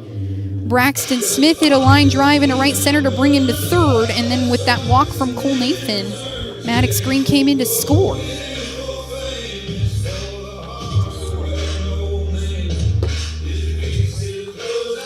Charlie Sauls has thrown in 2 games this season for Anderson. In those 2 games, a total of just 1 inning. Has allowed 1 hit, no runs in his appearances. Recorded a strikeout against Southern Wesleyan in his 2/3 innings of work on February the 24th. And he steps up to face Evan Mutter. Bases are juiced, 1 out. Mutter squares around for the bunt, pulls back, and the first offering from Sauls is a ball.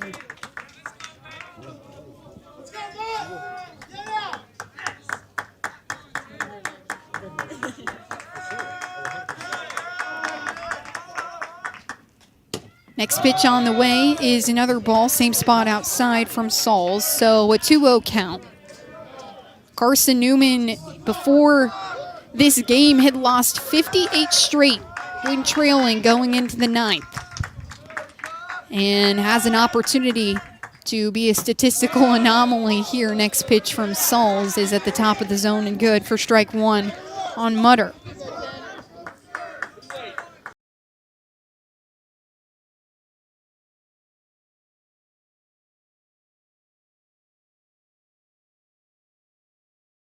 Floyd is at third, Bradley Sotodea is at second, Cole Nathan is at first, and Evan Mutter gets ready for the 2-1. It's high for ball 3. Hitters count for the junior.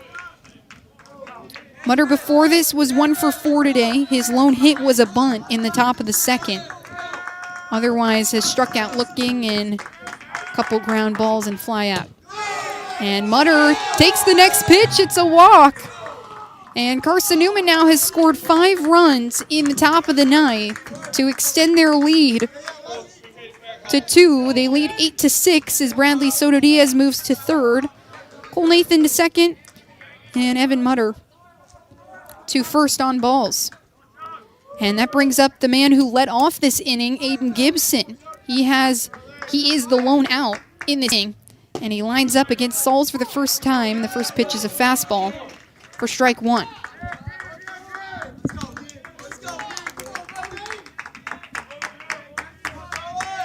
Gibson is 0 for 4 in this contest, but does have an RBI.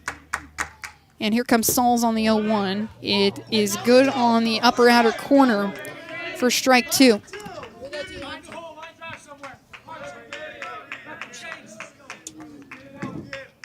Teammates encouraging him with the bases loaded.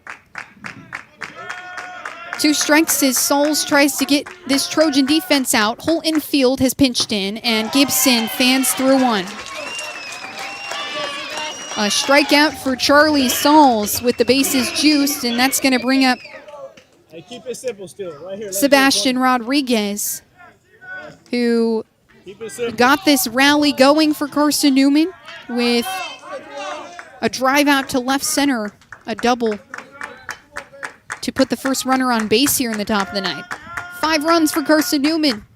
And Sebastian Rodriguez dodges out of the way of a pitch that comes a little too far inside on the lefty for ball 1.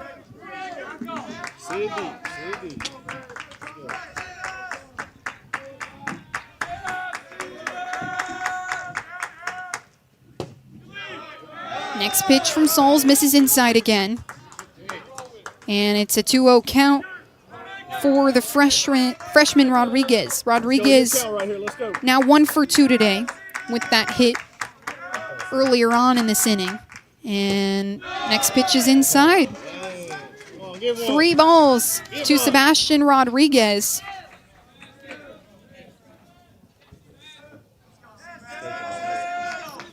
And the Trojans in danger of giving up their 5th free base of the inning. They will. Oh no, it's a strike. Late call from the umpire. As Soto Diaz had started to jog towards home plate, he has to dive back into third. Rodriguez had tossed his bat. That was a super late call from the umpire. That would have been a disaster if Dom Bello would have been able to throw out Soto Diaz at third, and Sebastian Rodriguez knocks one into right field. Cole Nathan is in as he dives into home plate. So 2 RBIs from Sebastian Rodriguez on a hard hit ball into right field have put the Eagles ahead by 4, a 7-run top of the 9th. After they've trailed this entire ball game. And Tom Griffin right now has got to be happy with his squad. Soto Diaz and Cole Nathan come in to score. Evan Mutter gets all the way around to third, and Sebastian Rodriguez is on first base, and Xochitl will come out to have a conversation with his club. They're going to bring in another arm in relief, and we'll take a quick break here on the Eagles Sports Network to meet the new arm. Domino's Pizza in Jefferson City and Morristown wants to help feed your business. When you're hungry at lunch, show your business card at Domino's in Jefferson City and Morristown when you make your purchase for pickup or delivery to get 25% off the entire order. That's 25% off your order at Domino's in Jeff City and Morristown when you show your business card. Call 865-471-6700 to get a pizza. Domino's, the official pizza of the Carson-Newman Eagles. In 2025, we celebrate 130 years of Carson-Newman athletics. Over the years, the teams at Carson-Newman have been known for their toughness and Christian spirit. Through the decades, teams and individuals playing at the highest levels have brought recognition for this little school on the banks of Mossy Creek. While we remember the past, we look towards the future. So join the Eagle Club today as we continue to support our athletes and coaches through funding and facilities. Talons up. Join the Eagle Club today. Visit seeaneagles.com/Eagle Club. Well, Carson-Newman has mounted quite the comeback here in the top of the 9th. They were down 6-3 before Sebastian Rodriguez got things going with a double into left center. Matt Bishop comes in to pinch hit for Kevin Hammond, and he drills a 2-run shot to make things 5-6. Maddox Green reaches base after he was hit by a pitch. Braxton Smith moves him to third, and then the ball game was tied when Bradley Soto Diaz hit a hard ground ball at the pitcher. Braxton Smith came in to score off of a walk from Cole Nathan, and Anderson has now gone to 3 different arms in this inning. Shackelford, Sauls, and now we'll bring in their 3rd arm in relief here in this top of the 9th. Carson-Newman has lost 58 straight games when they were trailing entering the ninth and have come back here in a massive spot.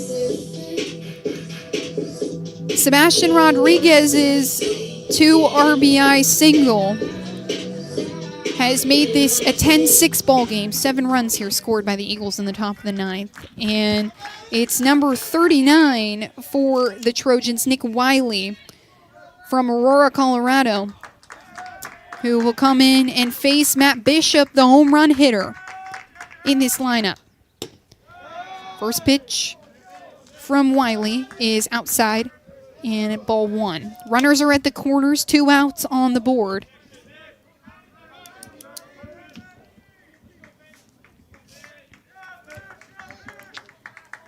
Sixth arm in relief for the Trojans. 1-0 on the way to Bishop, and it's in the top of the zone for strike 1. Eagle bats have got hot here in the top of the ninth. Rodriguez about 4 steps off first base, and Wiley drills Bishop with that pitch to send him packing to first.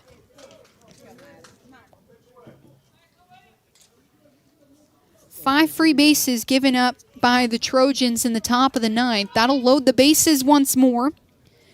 And Maddox Green will come in for his second at-bat in this top of the ninth. Was hit by a pitch last time around. Moves Sebastian Rodriguez to second. The first pitch to Maddox Green is a strike down Broadway.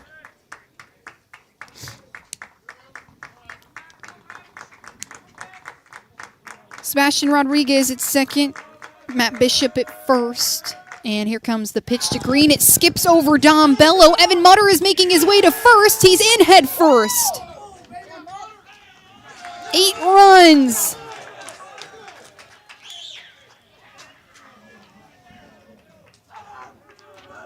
In the top of the ninth for Carson-Newman, they lead at 11-6 after trailing the entire ball game.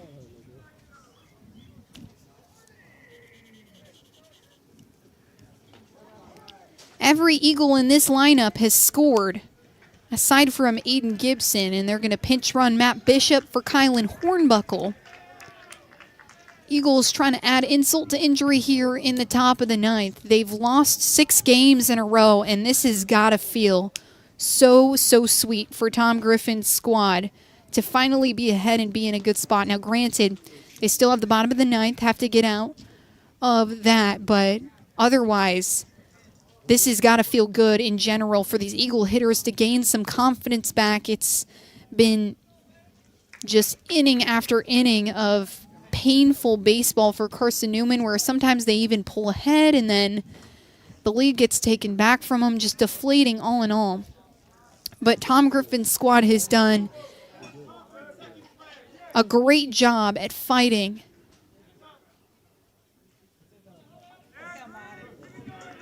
Kylan Hornbuckle is into pinch run for Matt Bishop at second. Sebastian Rodriguez is at third base. Maddox Green has first, empty and waiting for him. And Green hits a foul ball up the left field line to make the count 0-2. Green is 1 for 3 today. His lone hit came in his first at bat. It was a hard hit ground ball up the left field line. He's been on base 2 other times, though. A walk and was hit by a pitch in his last at bat. Wiley throws this one outside and high. Kylan Hornbuckle was halfway between second and third before he tracks back to the bag. Dom Bello doesn't do anything. And it's a 2-2 count to Green. 2 outs on the board, runners at second and third. Green fans through that one, and that will be the inning. Nick Wiley gets the strikeout to end things. And they now have 5 runs to make up here in the bottom of the ninth to try and take the lead back. But Carson-Newman fighting tooth and nail to avoid this sweep. They tack on 8 runs in the top of the ninth.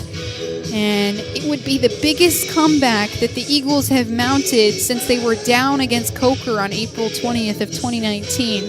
They won that game in 10 innings, but trying to etch their names into Carson-Newman baseball history here. We'll take a quick break on the Eagles Sports Network.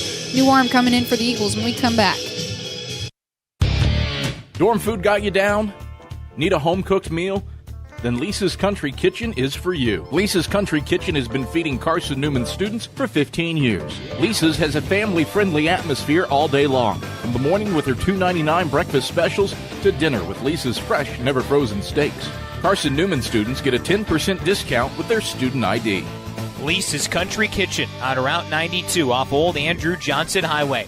The best food for the best prices. Looking to make your home more comfortable and affordable? Maybe with a new electric heat pump or new attic insulation? And don't forget new doors and windows. AEC is here to help. We have a quality contractor network, easy financing, and incentives for home upgrades. Plus, AEC carefully inspects every job to ensure the highest quality satisfaction. Visit our website at aeccoop.org for applications, contractor lists, and more details. AEC, power what matters most. Denver Slifka, the arm in relief, and in the hopes of letting Carson-Newman snap a 6-game losing streak. They lost the last 2 games of this 3-game set to Anderson, were swept by LR at home, lost to Lee at home as well, and are looking for their first win in 6 games. Denver Slifka, the freshman, here's his number called, and he will come in for his 3rd appearance in 2026. Has thrown 4 2/3 innings in his starts or his appearances with Carson-Newman. And he lines up to throw the first pitch against Zach Stover, the center fielder. First pitch from Slifka is a breaking ball that misses inside on Stover. So an 0-1 count. Carson-Newman puts up 8 runs in the top of the 9th to retake the lead, and they lead 11-6 currently. Next pitch from Slifka is an off-speed that's on the mark outside, and it's a 1-1 count. Fastball, slider, and changeup in the arsenal for Slifka. And he nearly hits Stover with a ball that slipped out of his hand to make it a 2-1 count. Stover is 1 for 3 today. Strikeout in his last at bat. And he elevates this one out towards shallow right field. Bradley Soto Diaz waving everyone off and is comfortably underneath it to catch it for out number 1. The Eagles just 2 away from snapping a 6-game losing streak. Number 27, Dylan Napier. Ben Bullard will step up to the dish. He is 2 for 4 today. 2 ground balls, hard hit balls up the middle that have allowed him to reach. Otherwise, a strikeout and a fly out to Cole Nathan at second base. First pitch from Slifka is a ball a little too high. Finally went to the fastball. Carson Cochran is behind the dish. He came in after Matt Bishop pinch hit. And the next pitch from Slifka is a ball that missed on the off speed. Cochran started both games at the catching position yesterday. And Slifka misses high again. Cochran tries to settle him down here. Just giving him some hand motions, telling him he's okay. Needs 2 outs to help the Eagles win this ball game. Anderson currently 6 runs on 11 hits. And a 4-pitch walk from Denver Slifka will send Ben Bullard on base.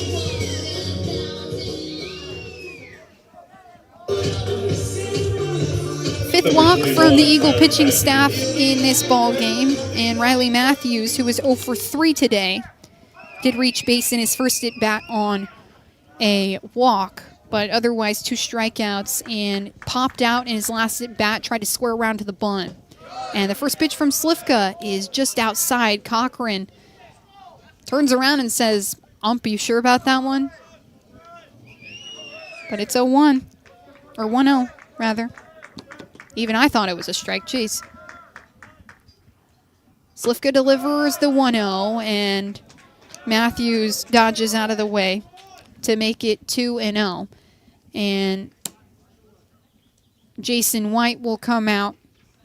They're going to bring a new arm in for Denver Slifka after he records the first out. And the new arm for Carson-Newman will have to come in with a runner at first base, 1 out on the board, 2 away from winning this ball game. And we'll see who they're going to go to.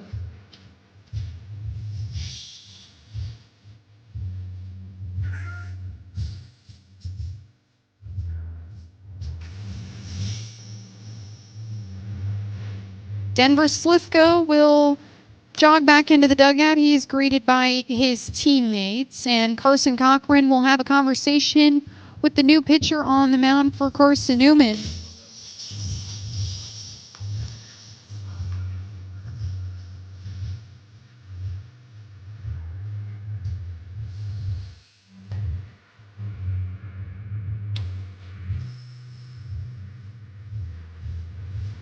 Eagles put up 8 runs in the top of the 9th. They currently lead 11-6. They trailed the entire game.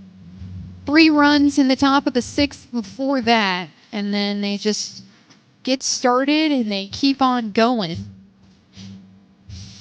So it is an 11-6 ball game.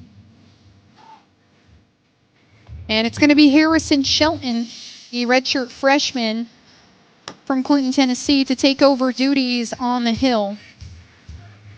Shelton, just a few appearances here in 2026. Pitched 1 inning against Lee and did throw an inning of relief against Alabama Huntsville. And he has to face Riley Matthews first and foremost, and Matthews had a 2-1 count.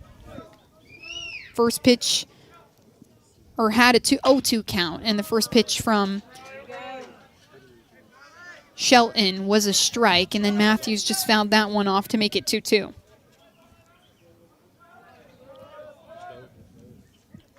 One out on the board, runner at first. Ben Bullard is the runner. And here comes Shelton on the 2-2. Just missed outside. So the count will run full. Riley Matthews looking for his first hit of the day and needs it to keep Anderson alive. Trying to respond to the 8 runs from Carson-Newman.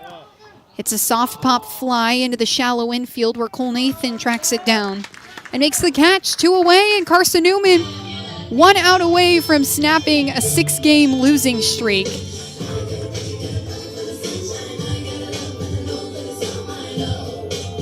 There is some action in the Eagles bullpen, if need be, you have to imagine. And here comes Adams Fawcett. Tough spot for the left fielder. He is 2 for 3 today, and the lefty Shelton sets and deals. First pitch, strike. Got him looking at the fastball.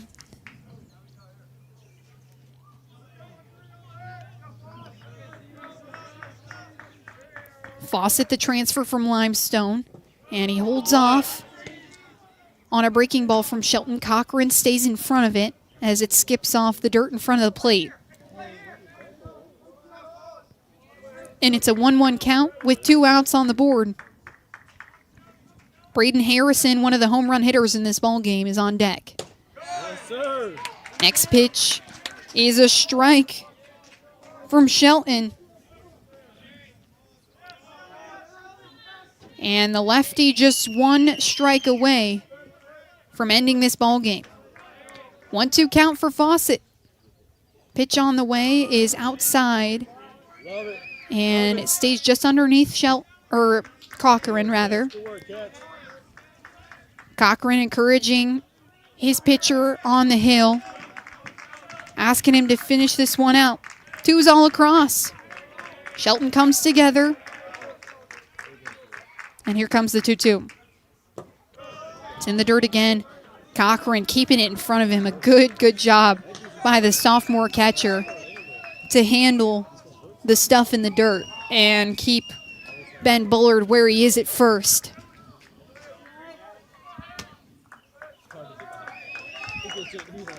Last season, Carson-Newman swept Anderson. Anderson was trying to do the very same thing to the Eagles as Fawcett fouls that one back. Count is still full.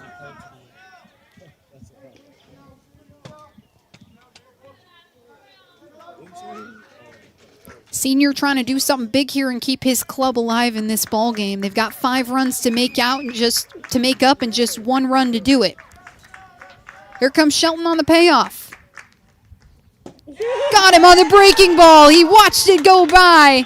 And Harrison Shelton gets the strikeout to end the ball game. Carson-Newman, the curse is over. They snap a 6-game losing streak and win this one 11-6 off an 8-run top of the 9th to put the game away. And Tom Griffin's squad gets to head back to Jefferson City a little bit happier than they were when they left. 6-game losing streak that the Eagles snap, and their second win in SAC play. They move to 2-7 in conference action and 9-8 on the season. Anderson falls to 13-5 and 4-5 in conference play. Man, what a job by both of these teams, though, throughout the series. In this ball game, it was the freshman that really came up big. It was Sebastian Rodriguez's day where he went 2 for 3 with 2 RBIs and a double to show for it. Matt Bishop was 1 for 1 with 2 RBIs as well and a home run to get things started for Carson-Newman in the top of the 9th. And finally, Tom Griffin can take a sigh of relief that this 6-game skid is over. Carson-Newman will return to the Diamond on Tuesday. They have just 1 day of rest where they take on Trevecca Nazarene at 3 p.m.